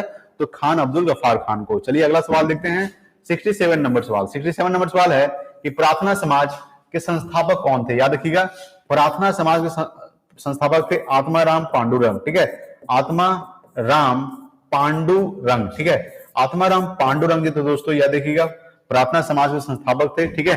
आपको ध्यान रखना है कि आप 1867 ईस्वी में, ठीक है, स्थापना कब हुआ था? याद रखिएगा इसका जो स्थापना हुआ था वो 1867 में हुआ था। 1867 ईस्वी में आत्माराम पांडुरंग ने प्रार्थना समाज की स्थापना किया था। ठीक है। दांडी यात्रा कब आरंभ हुई थी? याद रखिएगा दांडी यात्रा जो आरंभ हुई थी कि 6 अप्रैल, अगर हम बात करते हैं कि दांडी यात्रा कब आरंभ हुई थी दोस्तों? 12 मार्च 1930 को। ठीक है। सवाल क्या है कि 12 मार्च 1930 को, ठीक है, 12 मार्च 1930 को ये दांडी यात्रा शुरू हुई थी। अगर हम बात करते कब तक चली थी? 6 अप्रैल 1930 तक। याद रखिएगा 6 अप्रैल 1930 तक दांडी यात्रा चली थी। कितने लोगों ने भाग लिया था इसमें? अगर हम बात करते हैं कि 78 अनुयायियों के साथ, ठीक है, अगर हम बात करें कितने दिनों तक चला था? ये 24 दिनों तक चला था ये यात्रा, दांडी यात्रा। ठीक, कितना किलोमीटर? तो 378 के आसपास, 378 किलोमीटर के आसपास। नमक कानून का विरोध किया गया था। किसके द्वारा किया गया दोस्तों दांडी यात्रा? तो महात्मा गांधी के द्वारा शुरू किया गया था। आपको ध्यान रखना है। ठीक है। तो दांडी यात्रा कब आरंभ हुई थी? 12 मार्च 1930 को आरंभ हुआ था और 6 अप्रैल 1930 तक चला था। कितने दिनों तक चला था? तो 24 दिनों तक चला था। आपको ध्यान रखना है कितने दिनों तक? 24 दिनों तक। कितने लोगों के साथ? 78 अनुयायियों के साथ। कितना किलोमीटर? 378 किलोमीटर। ठीक है, ये आपको ध्यान में रखना है। चलिए अगला सवाल देखते हैं। अगला सवाल है 69 नंबर सवाल कि भारत छोड़ो आंदोलन कब हुआ था? याद रखिएगा 9 अगस्त 1942 को। ठीक है, 9 अगस्त 1942 को भारत छोड़ो आंदोलन हुआ था। कहां हुआ था दोस्तों? ये हुआ था मुंबई में। याद रखिएगा कहां हुआ था? मुंबई में भारत छोड़ो आंदोलन हुआ था 9 अगस्त 1942 को। ठीक है। भारत छोड़ो आंदोलन के दौरान महात्मा गांधी ने कौन सा नारा दिए थे? महात्मा गांधी ने कौन सा नारा दिए थे दोस्तों? करो और मरो का नारा दिया था। याद रखिएगा करो और मरो का नारा दिया था। आपको ध्यान रखना है कि करो और मरो का नारा किसने दिए थे? महात्मा गांधी ने भारत छोड़ो आंदोलन के दौरान दिए थे। ये आपको ध्यान रखना है। अगर हम बात करते हैं कि भारत छोड़ो आंदोलन के दौरान वायसराय कौन थे? Lord Linlithgow. याद रखिएगा कि लॉर्ड लिनलिथगो जो थे दोस्तों लेथगो ये भारत छोड़ो आंदोलन के दौरान वायसराय थे। ठीक है, आपको ध्यान रखना है। सवाल है अगला 70 नंबर कि तीनों गोलमेज सम्मेलन में किसने भाग लिया था? याद रखिएगा, डॉक्टर भीमराव अंबेडकर। याद रखिए दोस्तों कि डॉक्टर भीमराव अंबेडकर जो थे तीनों गोलमेज सम्मेलन में भाग लिए थे। डॉक्टर भीम राव अंबेडकर, ठीक है, डॉक्टर भीमराव अंबेडकर जो थे दोस्तों ये तीनों गोलमेज सम्मेलन में भाग लिए थे। प्रथम गोलमेज सम्मेलन कब हुआ था दोस्तों? तो प्रथम गोलमेज सम्मेलन जो हुआ था ये 1930 में हुआ था। द्वितीय गोलमेज सम्मेलन कब हुआ था दोस्तों? ये 1931 में हुआ था, याद रखिएगा। और 1932 में तृतीय गोलमेज सम्मेलन हुआ था, याद रखिएगा। 1932 में तृतीय गोलमेज सम्मेलन हुआ था, ये आपको ध्यान रखना है। ठीक है, अच्छा पूना पैक्ट कब हुआ था? पूना पैक्ट 1932 में हुआ था, ये भी आपको ध्यान रखना है कि पूना पैक्ट महात्मा गांधी और डॉक्टर भीमराव अंबेडकर के बीच हुआ था। पूना पैक्ट 1932 में। ठीक है, तो तीनों गोलमेज सम्मेलन, पहला गोलमेज सम्मेलन 1930 में हुआ था, द्वितीय गोलमेज सम्मेलन 1931 में हुआ था, तृतीय गोलमेज सम्मेलन 1932 में हुआ था। तीनों गोलमेज सम्मेलन में किसने भाग लिया था? तो डॉक्टर भीमराव अंबेडकर ने तीनों गोलमेज सम्मेलन में भाग लिए थे। ठीक है, ये आपको ध्यान रखना है। सवाल था कि तीनों गोलमेज सम्मेलन में भाग किसने भाग लिया था? तो डॉक्टर भीमराव अंबेडकर ने। अच्छा, महात्मा गांधी ने कौन से गोलमेज सम्मेलन में भाग लिए थे? तो द्वितीय गोलमेज सम्मेलन 1931 में महात्मा गांधी ने भाग लिए थे। चलिए अगला सवाल देखते हैं। अगला है 71 नंबर सवाल। 71 नंबर सवाल है कि साइमन कमीशन भारत कब आया था? याद रखिएगा, साइमन कमीशन जो भारत आया था ये 1927 में बनकर तैयार हो गया था। याद रखिएगा, 1927 में बनकर तैयार हो गया था। भारत कब आया था? तो भारत आया था 1928 में। आपको याद रखना है कि साइमन कमीशन भारत कब आया था? 1928 में आया था, बनकर तैयार हुआ था 1927 में, और आया कब था? 1928 में आया था। साइमन कमीशन भारत कब आया था? 1928 में। अगला कि कैबिनेट मिशन भारत कब आया था? याद रखिएगा, कैबिनेट मिशन जो भारत आया था ये 1946 में आया था। कब आया था? 1946 में कैबिनेट मिशन भारत आया था। अगला दोस्तों, अगला है 73 नंबर सवाल कि भारत का संविधान लागू कब हुआ था? दोस्तों याद रखिएगा कि भारत का संविधान बनकर तैयार कब हुआ था? बनकर तैयार कब हुआ था दोस्तों? याद रखिएगा कि बनकर तैयार हो गया था ये 26 नवंबर 1949 में। याद रखिएगा कि 26 नवंबर 1949 में संविधान बनकर, यानी कि भारत का संविधान बनकर तैयार हो गया था। और लागू कब हुआ था दोस्तों भारत का संविधान? अगर हम बात करते हैं कि भारत संविधान जो लागू हुआ था 26 जनवरी 1950 में हुआ था। कब हुआ था? 26 जनवरी 1950 में भारत ये संविधान लागू हुआ था। इसलिए 26 जनवरी को क्या मनाया जाता है? गणतंत्र दिवस, यानी कि रिपब्लिक डे। याद रखिएगा कि रिपब्लिक डे कब मनाया जाता है? रिपब्लिक डे 26 जनवरी को मनाया जाता है, याद रखिएगा। और 15 अगस्त 1947 को भारत आजाद हुआ था, इसलिए 15 अगस्त को गणतंत्र यानी स्वतंत्र दिवस मनाया जाता है। ठीक है, तो भारत का संविधान कब लागू हुआ था? याद रखिएगा 26 जनवरी 1950 को। 26 जनवरी 1950 को भारत का संविधान लागू हुआ था। बनकर तैयार कब हो गया था? 26 नवंबर 1949 को। लागू हुआ 26 जनवरी 1950 को। ठीक है, तो कोयला कितने प्रकार का होता है? कोयला 4 प्रकार का होता है। रिपीटेड सवाल है। एंथ्रासाइट, बिटुमिनस, लिग्नाइट, पीट कोयला। सबसे बढ़िया कोयला एंथ्रासाइट, सबसे घटिया कोयला पीट कोयला। हम लोग जो घरों में कोयला यूज करते हैं वो बिटुमिनस होता है। कौन होता है दोस्तों? बिटुमिनस। ठीक है, अगला दोस्तों 75 नंबर सवाल है कि बॉक्साइट किसका अयस्क है? दोस्तों याद रखिएगा, बॉक्साइट जो है ये अल्युमिनियम का अयस्क है। Al यानी कि अल्युमिनियम, इसका परमाणु कितना होता है? 13 होता है। ठीक है, आपको याद रखना है। तो बॉक्साइट किसका अयस्क है? बॉक्साइट एल्युमिनियम का अयस्क है। एकमात्र ऐसी धातु जो कमरे के तापमान पर द्रवावस्था में पाई जाती है। याद रखिएगा, एकमात्र ऐसी धातु जो कमरे के तापमान पर द्रवावस्था में पाई जाती है, याद रखिएगा पारा। ठीक है, पारा एकमात्र ऐसी धातु है जिसका परमाणु संख्या क्या होता है? इसका परमाणु संख्या होता है दोस्तों 80। याद रखिएगा 80 परमाणु संख्या होता है पारा का। इसका संकेत होता है Hg। ठीक है, तो एकमात्र ऐसी धातु जो कमरे के तापमान पर द्रवावस्था में पाई जाती है वो है पारा दोस्तों। एकमात्र अगर धातु की जगह अगर हम अधातु कर देते हैं, ठीक है, धातु की जगह अगर अधातु कर देते हैं तो सवाल बन जाएगा क्या? एकमात्र ऐसी अधातु जो कमरे के तापमान पर द्रवावस्था में पाई जाती है वो क्या हो जाएगा दोस्तों? वो हो जाएगा ब्रोमीन। क्या हो जाएगा? ब्रोमीन अधातु है जो कमरे के तापमान पर द्रवावस्था में पाई जाती है, ब्रोमीन। ठीक है, Br। अगर हम बात करते हैं, अगर अगला सवाल देखते हैं 77 नंबर सवाल कि प्लास्टर ऑफ पेरिस का रासायनिक सूत्र क्या होता है? तो याद रखिएगा कि प्लास्टर ऑफ पेरिस का जो रासायनिक सूत्र होता है CaSO4 हाफ H2O। याद रखिएगा CaSO4 half H2O plaster of Paris का रासायनिक सूत्र होता है। जिप्सम का क्या होता है दोस्तों? जिप्सम का जो रासायनिक सूत्र होता है ये CaSO4 2H2O। ये क्या होता है दोस्तों? जिप्सम का रासायनिक सूत्र होता है CaSO4 2H2O। CaSO4 half H2O ये प्लास्टर ऑफ पेरिस का रासायनिक सूत्र होता है। अगला है 78 नंबर की डायनामाइट का आविष्कार किसने किया था? याद रखिएगा अल्फ्रेड नोबेल। अल्फ्रेड नोबेल की याद में ही नोबेल पुरस्कार दिया जाता है जो 1901 में शुरू किया गया था। डायनामाइट का जो आविष्कार किसने किया था? अल्फ्रेड नोबेल ने। ठीक है, याद रखिएगा अल्फ्रेड नोबेल। ठीक है, अल्फ्रेड नोबेल ने डायनामाइट का आविष्कार किए थे, ये आपको ध्यान रखना है, ठीक है। डायनामाइट का आविष्कार किसने किए थे? अल्फ्रेड नोबेल ने डायनामाइट का आविष्कार किए थे, और अल्फ्रेड नोबेल के याद में ही 1901 से नोबेल पुरस्कार दिया जाने लगा है, ठीक है। और नोबेल पुरस्कार कितने क्षेत्रों में दिया जाता है? तो नोबेल पुरस्कार 6 क्षेत्रों में दिया जाता है, आपको ध्यान रखना है, ठीक है। कितने क्षेत्रों में? 6 क्षेत्रों में। अगला है 79 नंबर सवाल है कि भारत का नेपोलियन किसे कहा जाता है? याद रखिएगा, समुद्रगुप्त को, ठीक है। समुद्रगुप्त, याद रखिएगा, समुद्रगुप्त को भारत का नेपोलियन कहा जाता है। ये आपको ध्यान रखना है कि समुद्रगुप्त को भारत का नेपोलियन कहा जाता है। अगला 80 नंबर की महात्मा गांधी को राष्ट्रपिता कहकर किसने संबोधित किया था? याद रखिएगा, महात्मा गांधी को राष्ट्रपिता कहकर सुभाष चंद्र बोस ने संबोधित किया था। किसने किया था? सुभाष चंद्र बोस, ठीक है। याद रखिएगा, सुभाष चंद्र बोस ने महात्मा गांधी को राष्ट्रपिता कहकर संबोधित किया था। क्या कहकर? राष्ट्रपिता कहकर संबोधित किया था।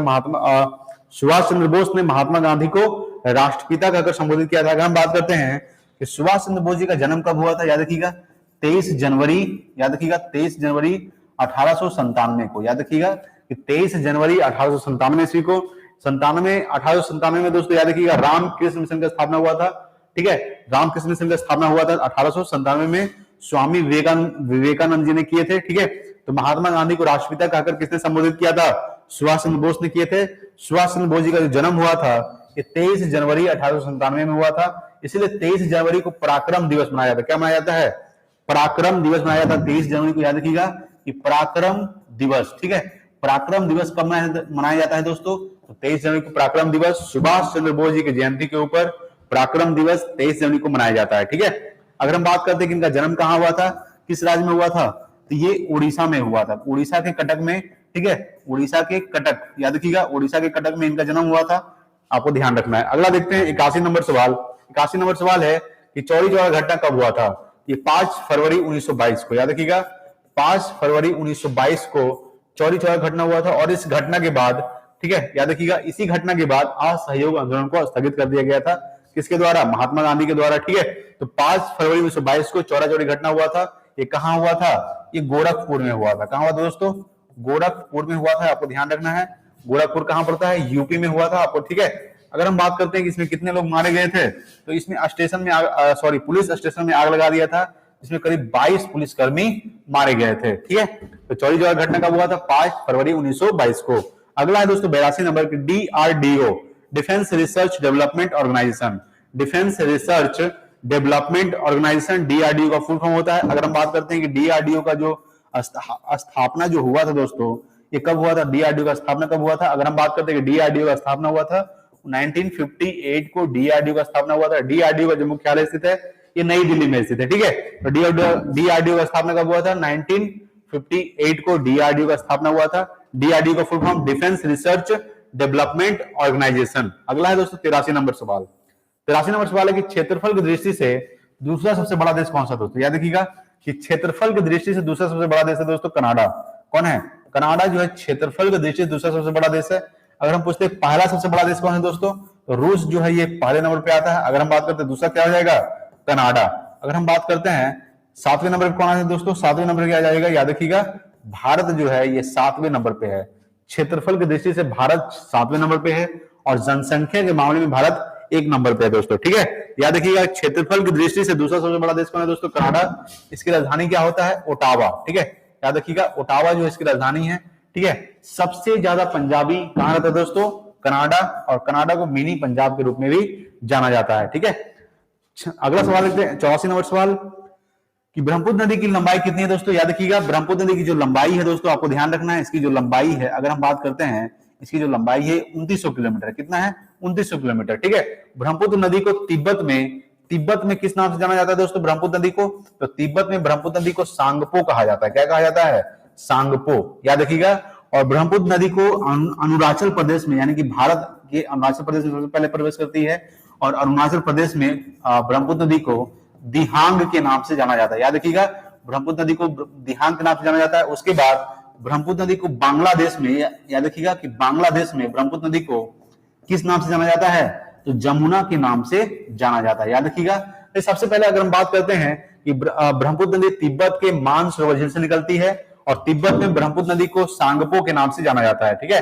ये आपको ध्यान रखना है। उसके बाद ब्रह्मपुत्र नदी भारत के सबसे पहले अरुणाचल प्रदेश में प्रवेश करती है, उसके बाद अरुणाचल प्रदेश में ब्रह्मपुत्र नदी को दिहांग के नाम से जाना जाता है, ठीक है, ये आपको याद रखना है। और ब्रह्मपुत्र नदी उसके बाद असम में प्रवेश करती है और असम में एक द्वीप बनाती है जिसका नाम है माजुली द्वीप। कौन सी द्वीप बनाती है दोस्तों? माजुली द्वीप बनाती है, आपको ध्यान रखना है, माजुली द्वीप बनाती है असम में। कौन बनाती है? ब्रह्मपुत्र नदी, जो विश्व की सबसे बड़ी द्वीप है माजुली द्वीप, ये ब्रह्मपुत्र नदी में बनाती है, ठीक है। उसके बाद ब्रह्मपुत्र नदी जो है ये बांग्लादेश में प्रवेश करती है और बांग्लादेश में ब्रह्मपुत्र नदी को जमुना के नाम से जाना जाता है। ब्रह्मपुत्र नदी की जो लंबाई है दोस्तों ये 2900 किलोमीटर, कितना है? ब्रह्मपुत्र नदी की लंबाई है 2900 किलोमीटर। ब्रह्मपुत्र नदी कहां गिरती है जाकर दोस्तों? तो ब्रह्मपुत्र नदी बंगाल की खाड़ी में जाकर गिर जाती है, ठीक है। चलिए अगला सवाल देखते हैं। 85 नंबर सवाल है कि नीति आयोग का जो स्थापना कब हुआ था? याद रखिएगा 1 जनवरी 2015 को, ठीक है, 1 जनवरी 2015 को, ठीक है। आपको ध्यान रखना है कि 1 जनवरी 2015 को नीति आयोग का स्थापना हुआ था। इसके जो अध्यक्ष कौन है दोस्तों? इसके जो अध्यक्ष होते हैं ये भारत के प्रधानमंत्री होते हैं, याद रखिएगा, भारत के प्रधानमंत्री इसके अध्यक्ष होते हैं नीति आयोग का, ठीक है। इसका स्थापना कब हुआ था? 1 जनवरी 2015 को। अगला दोस्तों 86 नंबर कि अंतरराष्ट्रीय न्यायालय का मुख्यालय कहाँ स्थित है? याद रखिएगा अंतरराष्ट्रीय न्यायालय का जो मुख्यालय स्थित है ये द हेग में स्थित है। कहाँ स्थित है? द हेग कहाँ पड़ता है दोस्तों? स्विट्जरलैंड में पड़ता है। याद रखिएगा कि अंतरराष्ट्रीय न्यायालय का जो मुख्यालय स्थित है कहाँ स्थित है? द हेग में। अगला दोस्तों 87 नंबर सवाल है कि जिम कॉर्बेट नेशनल पार्क का नया नाम क्या है? याद रखिएगा कि जिम कॉर्बेट नेशनल पार्क का जो नया नाम है, अगर हम बात करते हैं, ये रामगंगा नेशनल पार्क। याद रखिएगा कि रामगंगा नेशनल पार्क, ठीक है, रामगंगा नेशनल पार्क जो है ये जिम कॉर्बेट का नया नाम है, ये आपको ध्यान रखना है, ठीक है। जो कहाँ स्थित है दोस्तों? ये स्थित है उत्तराखंड में। याद रखिएगा कहाँ स्थित है? उत्तराखंड में स्थित है, आपको ध्यान रखना है, ठीक है। तो सवाल क्या था? सवाल है कि जिम कॉर्बेट नेशनल पार्क का नया नाम क्या है? वह दोस्तों रामगंगा नेशनल पार्क जो उत्तराखंड में स्थित है। कहाँ स्थित है? उत्तराखंड। और उत्तराखंड की जो राजधानी है वो देहरादून है, ठीक है। अगला दोस्तों 88 नंबर सवाल है कि नामदफा राष्ट्रीय उद्यान किस राज्य में स्थित है? याद रखिएगा कि नामदफा राष्ट्रीय उद्यान जो दोस्तों ये कहाँ स्थित है? ये स्थित है दोस्तों अरुणाचल प्रदेश में। कहाँ स्थित है? अरुणाचल प्रदेश में स्थित है। आपको ध्यान रखना है कि अरुणाचल प्रदेश में रामगंगा नेशनल पार्क अरुणाचल प्रदेश में नामदफा राष्ट्रीय उद्यान स्थित है, ठीक है। और रामगंगा नेशनल पार्क, ये जिम कॉर्बेट नेशनल पार्क का नया नाम क्या है? रामगंगा नेशनल पार्क जो उत्तराखंड में स्थित है। और नामदफा राष्ट्रीय उद्यान ये किस राज्य में स्थित है? अरुणाचल प्रदेश में स्थित है। अरुणाचल प्रदेश की राजधानी क्या है दोस्तों? अरुणाचल प्रदेश की राजधानी है ईटानगर, ठीक है। चलिए अगला सवाल लेते हैं। 89 नंबर सवाल है कि किस ग्रह के पास कोई उपग्रह नहीं है? याद रखिएगा किस ग्रह के पास कोई उपग्रह नहीं है? तो दो ऐसे ग्रह है जिसके पास कोई उपग्रह नहीं है, बुध और शुक्र। याद रखिएगा बुध और शुक्र दो ऐसे ग्रह हैं, ठीक है, दो ऐसे ग्रह हैं बुध और शुक्र जिसके पास कोई भी उपग्रह नहीं है, ठीक है। सबसे छोटा ग्रह कौन सा दोस्तों? ये बुध जो है ये सबसे छोटा ग्रह है। याद रखिएगा सबसे छोटा ग्रह कौन है दोस्तों? सबसे छोटा ग्रह बुध है। अगर हम बात करते हैं शुक्र को क्या कहा जाता है? शुक्र को गर्म ग्रह कहा जाता है। याद रखिएगा सबसे गर्म ग्रह कौन सा है दोस्तों? शुक्र। शुक्र को भोर का तारा, सांझ का तारा, याद रखिएगा भोर का तारा, ठीक है, भोर का तारा, ठीक है, याद रखिएगा भोर का तारा, ठीक है, सांझ का तारा कहा जाता है। याद रखिएगा सांझ का तारा। अगर हम बात करते हैं कि पृथ्वी का वाहन किसे कहा जाता है? शुक्र ग्रह को पृथ्वी का वाहन कहा जाता है, ठीक है, ये आपको ध्यान रखना है। और बुध और शुक्र दो ऐसे ग्रह हैं जिसका कोई भी उपग्रह नहीं है। अगर हम बात करते हैं कि सबसे बड़ा ग्रह कौन है दोस्तों, तो सबसे बड़ा ग्रह है, याद रखिएगा सबसे बड़ा ग्रह कौन है दोस्तों? तो वो है बृहस्पति। याद रखिएगा बृहस्पति, ठीक है, बृहस्पति है दोस्तों। ये क्या है? बृहस्पति क्या है दोस्तों? बृहस्पति जो है ये सबसे बड़ा उपग्रह है, ये आपको ध्यान रखना है। बृहस्पति का सबसे बड़ा उपग्रह कौन है दोस्तों? तो गैनीमेड, ठीक है, याद रखिएगा गैनीमेड जो है ये बृहस्पति का सबसे बड़ा उपग्रह है, ठीक है। अगर हम बात करते हैं कि सबसे छोटा ग्रह कौन सा है दोस्तों, ये बुध हो गया। सबसे बड़ा ग्रह क्या हो गया दोस्तों? बृहस्पति। बुध जो है सूर्य का मात्र कितने दिनों में? तो बुध जो है ये सूर्य का मात्र कितने दिनों में दोस्तों? 88 दिन में चक्कर लगा लेता है। कितने दिनों में? 88 दिनों में चक्कर लगा लेता है सूर्य का, ठीक है। अगर हम बात करते हैं कि मंगल के कितने ग्रह होते हैं दोस्तों, मंगल के कितने उपग्रह होते हैं? अगर हम बात करते हैं मंगल के दो उपग्रह होते हैं, फोबोस और डिमोस। याद रखिएगा फोबोस और डिमोस, ठीक है, याद रखिएगा फोबोस और डिमोस जो है ये मंगल के दो उपग्रह होते हैं, फोबोस और डिमोस। अगर हम बात करते हैं कि मंगल को क्या कौन सा ग्रह कहा जाता है, तो मंगल को लाल ग्रह कहा जाता है। क्या कहा जाता है? मंगल को लाल ग्रह कहा जाता है। पृथ्वी को याद रखिएगा पृथ्वी का एकमात्र ग्रह उपग्रह कौन है दोस्तों? तो चंद्रमा जो है पृथ्वी का मात्र एक उपग्रह है, आज याद रखिएगा। और पृथ्वी को नीला ग्रह कहा जाता है। कौन सा ग्रह कहा जाता है?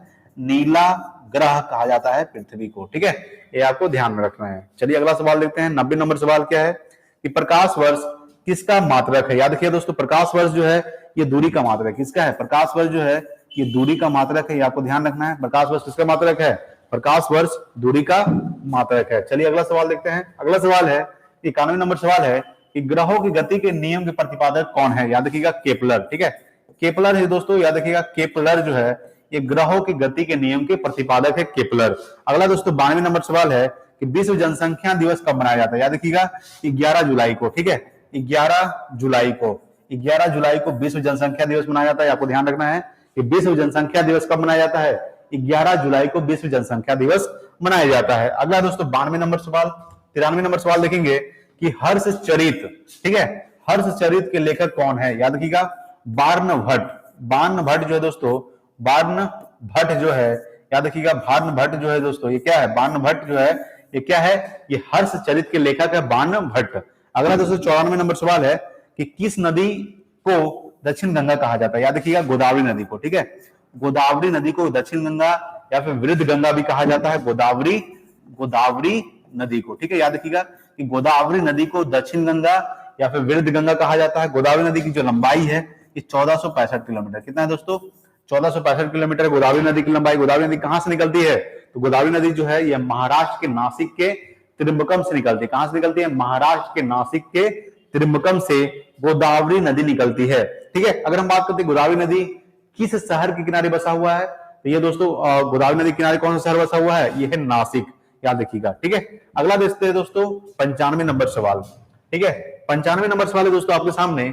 95 नंबर सवाल है कि भारत में प्रोजेक्ट टाइगर कब प्रारंभ किया गया। याद रखिएगा कि भारत में जो प्रोजेक्ट टाइगर प्रारंभ किया गया था ये 1973 को किया गया था। याद रखिएगा कि भारत में प्रोजेक्ट टाइगर कब प्रारंभ किया गया था, 1973 को भारत में प्रोजेक्ट टाइगर प्रारंभ किया गया था। अगर हम बात करते हैं 96 नंबर सवाल कि भोपाल गैस दुर्घटना में किस गैस का रिसाव हुआ था। याद रखिएगा कि भोपाल गैस दुर्घटना में कौन सा गैस का कब हुआ था, ये हुआ था 1984 में हुआ था। याद रखिएगा कौन सा गैस रिसाव हुआ था, मिथाइल आइसोसाइनेट गैस रिसाव हुआ था भोपाल गैस कांड में। ठीक है, चलिए अगला सवाल देखते हैं। अगला सवाल आपके सामने है 97 नंबर सवाल। 97 नंबर सवाल है कि गौतम बुद्ध की मृत्यु कब हुई थी। याद रखिएगा इनका जो जन्म हुआ था दोस्तों, याद रखिएगा जन्म कब हुआ था, 563 ईसा पूर्व में हुआ था। आपको ध्यान रखना है। ठीक है, 563 ईसा पूर्व में हुआ था। याद रखिएगा 563 ईसा पूर्व में कहां हुआ था दोस्तों, तो ये लुम्बिनी में हुआ था। कहां हुआ था, लुम्बिनी, जो वर्तमान में नेपाल में पड़ता है। लुम्बिनी यानी कि नेपाल में पड़ता है, आपको ध्यान रखना है। लुम्बिनी में इनका जन्म हुआ था। अगर हम बात करते हैं कि इनकी जो मृत्यु हुई थी, इनकी मृत्यु कब हुई थी दोस्तों, इनकी मृत्यु हुई थी 483 ईसा पूर्व में हुआ था। कब हुआ था, 483 ईसा पूर्व में हुआ था। अगर हम बात करते हैं कि इनकी मृत्यु कहां हुई थी, कुशीनगर में हुई थी। कहां हुई थी, कुशीनगर में हुई थी। कुशीनगर कहां पड़ता है, उत्तर प्रदेश यानी कि यूपी में पड़ता है। अगर हम बात करते हैं कि गौतम बुद्ध की मृत्यु कब हुई थी, 483 ईसा पूर्व में हुआ था। ठीक है, गौतम बुद्ध सबसे पहला उपदेश कहां दिए थे दोस्तों, सबसे प्रथम उपदेश दिए थे सारनाथ में। सबसे ज्यादा उपदेश दिए थे श्रावस्ती में। गौतम बुद्ध के बचपन का नाम सिद्धार्थ था। ठीक है, याद रखिएगा कि गौतम बुद्ध के बचपन का नाम सिद्धार्थ था। ये 16 वर्ष की अवस्था में इनका शादी हो गया था। ठीक है, याद रखिएगा। अगर हम बात करते हैं कि इनका शादी जब हुआ था, याद रखिएगा इनका एक बेटा था जिसका क्या नाम था दोस्तों, इनका बेटा का नाम था राहुल। आपको याद रखना है। और ये 29 वर्ष की अवस्था में, ठीक है, घर को त्याग दिए थे बिना किसी को कहे हुए और सत्य की खोज के लिए निकल गए थे। उसके बाद 35 वर्ष की अवस्था में, 35 वर्ष की अवस्था में इनको ज्ञान की प्राप्ति हुआ था। ठीक है, निरंजना नदी के किनारे, पीपल वृक्ष के नीचे निरंजना नदी के किनारे गौतम बुद्ध को ज्ञान की प्राप्ति हुआ था। तब से ये बुद्ध कहलाने लगे। ठीक है, आपको याद रखना है। सबसे ज्यादा उपदेश कहां दिए थे, श्रावस्ती में, और सबसे पहला उपदेश दिए थे सारनाथ में। अगला दोस्तों 98 नंबर सवाल है कि बिजली के बल्ब में जो तंतु होता है वह किसका बना होता है, वो टंगस्टन का बना होता है। याद रखिएगा किसका बना होता है, टंगस्टन। याद रखिएगा टंगस्टन का बना होता है। आपको ध्यान रखना है कि बिजली के बल्ब में जो तंतु होता है वो किसका बना होता है, वो टंगस्टन का बना होता है। ठीक है, याद रखिएगा। अगला सवाल देखते हैं दोस्तों। अगला है 99 नंबर सवाल है कि खून की कमी से कौन सा रोग होता है। याद रखिएगा खून की कमी से होने वाला रोग है दोस्तों एनीमिया। याद रखिएगा एनीमिया जो है खून की कमी से होने वाला रोग है। अगर हम बात करते हैं कि रक्त का पीएच मान कितना होता है, 7.4 होता है। आपको ध्यान रखना है। मनुष्य शरीर में कितना खून होना चाहिए दोस्तों, तो मनुष्य शरीर में 5 से 6 लीटर ब्लड होना चाहिए। कितना होना चाहिए, 5 से 6 लीटर खून होना चाहिए। आपको ध्यान रखना है कि मनुष्य की कमी, खून की कमी से कौन सा रोग होता है, एनीमिया रोग होता है। खून का पीएच मान कितना होता है, 7.4 होता है। और मनुष्य के शरीर में कितना ब्लड होना चाहिए, 5 से 6 लीटर होना चाहिए। ठीक है, अगला दोस्तों 100 नंबर सवाल है कि महात्मा गांधी के राजनीतिक गुरु कौन थे। याद रखिएगा कि महात्मा गांधी के राजनीतिक गुरु थे गोपाल कृष्ण गोखले। ठीक है, गोपाल कृष्ण गोखले, याद रखिएगा गोपाल कृष्ण गोखले जो थे, गोपाल कृष्ण गोखले ये महात्मा गांधी के राजनीतिक गुरु थे। ठीक है, ये आपको ध्यान रखना है। अगला सवाल देखते हैं 101 नंबर सवाल। ठीक है, 101 नंबर सवाल दोस्तों आपके सामने 101 नंबर सवाल है कि सत्य शोधक समाज की स्थापना किसने किया था। याद रखिएगा ज्योतिबा फुले ने। ठीक है, ज्योतिबा, ठीक है, ज्योतिबा फुले, याद रखिएगा दोस्तों कि ज्योतिबा फुले ने कब किए थे, 1873 ईस्वी को। ठीक है, याद रखिएगा कि ज्योतिबा फुले ने सत्य शोधक समाज की स्थापना किए थे। इनकी एक पुस्तक था ज्योतिबा फुले का, उसका क्या नाम था, गुलामगिरी। याद रखिएगा कि गुलामगिरी इनका एक पुस्तक था, उसका नाम था गुलामगिरी। ठीक है, तो सत्य शोधक समाज की स्थापना किसने किया था, ज्योतिबा फुले ने किए थे। कब किए थे, 1873 ईस्वी को। अगला दोस्तों 102 नंबर सवाल है। 102 नंबर सवाल है कि राष्ट्रीय स्वयंसेवक संघ के संस्थापक कौन थे। याद रखिएगा कि राष्ट्रीय स्वयंसेवक संघ के संस्थापक थे केवी हेडगवार। ठीक है, याद रखिएगा केवी हेडगवार। ठीक है दोस्तों, केवी हेडगवार, याद रखिएगा केवी हेडगवार जो थे ये क्या थे, ये आरएसएस यानी कि राष्ट्रीय स्वयंसेवक संघ, आरएसएस राष्ट्रीय स्वयंसेवक संघ के संस्थापक कौन थे, केवी हेडगवार। कब किए थे, 1925 में किए थे। याद रखिएगा कि राष्ट्रीय स्वयंसेवक संघ का स्थापना कब हुआ था, 1925 में हुआ था। किसने किया था, केवी हेडगवार ने किया था। चलिए अगला सवाल देखते हैं। अगला सवाल है दोस्तों आपके सामने 103 नंबर सवाल है कि हमारे राष्ट्रीय गान की रचना किसने किया था। याद रखिएगा राष्ट्रीय गान एक राष्ट्रीय गीत, राष्ट्रीय गान की रचना किसने किया दोस्तों, बंकिम चंद्र चटर्जी। याद रखिएगा बंकिम चंद्र चटर्जी, याद रखिए दोस्तों बंकिम चंद्र चटर्जी ने, ठीक है, चटर्जी ने क्या किया था दोस्तों, बंकिम चंद्र चटर्जी ने ये राष्ट्रीय गान की रचना किए थे। राष्ट्रीय गीत की किसने किए थे दोस्तों, राष्ट्रीय गीत, ठीक है, राष्ट्रीय गीत की जो रचना किए थे वो किसने किए थे, रविंद्रनाथ टैगोर। ठीक है, रविंद्रनाथ टैगोर, ठीक है, रविंद्रनाथ टैगोर ने राष्ट्रीय गीत की रचना किए थे। ठीक है, और राष्ट्रीय गान की रचना किसने किए थे, बंकिम चंद्र चटर्जी। अगला 104 नंबर सवाल है कि गंगा नदी की लंबाई कितनी है। याद रखिएगा गंगा नदी की जो लंबाई है दोस्तों ये 2525 किलोमीटर, कितना है, 2525 किलोमीटर। याद रखिएगा 2525 किलोमीटर गंगा नदी की लंबाई है। अगर हम बात करते हैं कि गंगा नदी को बांग्लादेश में पद्मा के नाम से जाना जाता है। याद रखिएगा कि गंगा नदी को बांग्लादेश में, याद रखिएगा कि बांग्ला, ठीक है, बांग्लादेश में किस नाम से जाना जाता है, गंगा नदी बांग्लादेश में पद्मा के नाम से जाना जाता है। आपको ध्यान रखना है। ठीक है, अगला देखते हैं कि गंगा नदी कहां जाकर गिरती है, तो गंगा नदी बंगाल की खाड़ी में जाकर गिर जाती है। अगला दोस्तों आपके सामने 105 नंबर सवाल है और आज का लास्ट सवाल, सिंधु नदी की लंबाई कितनी है दोस्तों। याद रखिएगा सिंधु नदी की जो लंबाई है ये है दोस्तों, याद रखिएगा 2880 किलोमीटर। ठीक है, सिंधु नदी और ब्रह्मपुत्र नदी और सतलुज नदी ये तीनों जो नदी है ये तिब्बत के मानसरोवर झील से निकलती है। सिंधु नदी का जो भारत जो है मात्र 20% पानी यूज करता है। ठीक है, 20% भारत यूज करता है। अगर पाकिस्तान की बात करते हैं तो पाक इसका जो पानी है सिंधु नदी का वो 80% यूज करता है। किसके तहत, तो सिंधु जल समझौता कब हुआ था, सिंधु जल समझौता। याद रखिएगा कि सिंधु जल समझौता के तहत, याद रखिएगा कि सिंधु जल समझौता के तहत ये 1960 में हुआ था सिंधु जल समझौता। इसके तहत भारत 20% और पाकिस्तान 80% पानी यूज करता है। किस नदी का, तो सिंधु नदी का। सिंधु नदी की लंबाई कितनी है, 2880 किलोमीटर है। सिंधु नदी तिब्बत के मानसरोवर झील से निकलती है और सबसे पहले भारत के लद्दाख केंद्र शासित प्रदेश में प्रवेश करता है। उसके बाद ये पाकिस्तान में होते हुए अरब सागर में जाकर गिर जाती है दोस्तों। ठीक है, तो ये था हमारा 105 सवाल को हम डिस्कस कर चुके हैं। अगर वीडियो अच्छा लगा तो लाइक कीजिएगा, शेयर कीजिए अपने दोस्तों के पास। Thank you so much. जय हिंद, वंदे मातरम।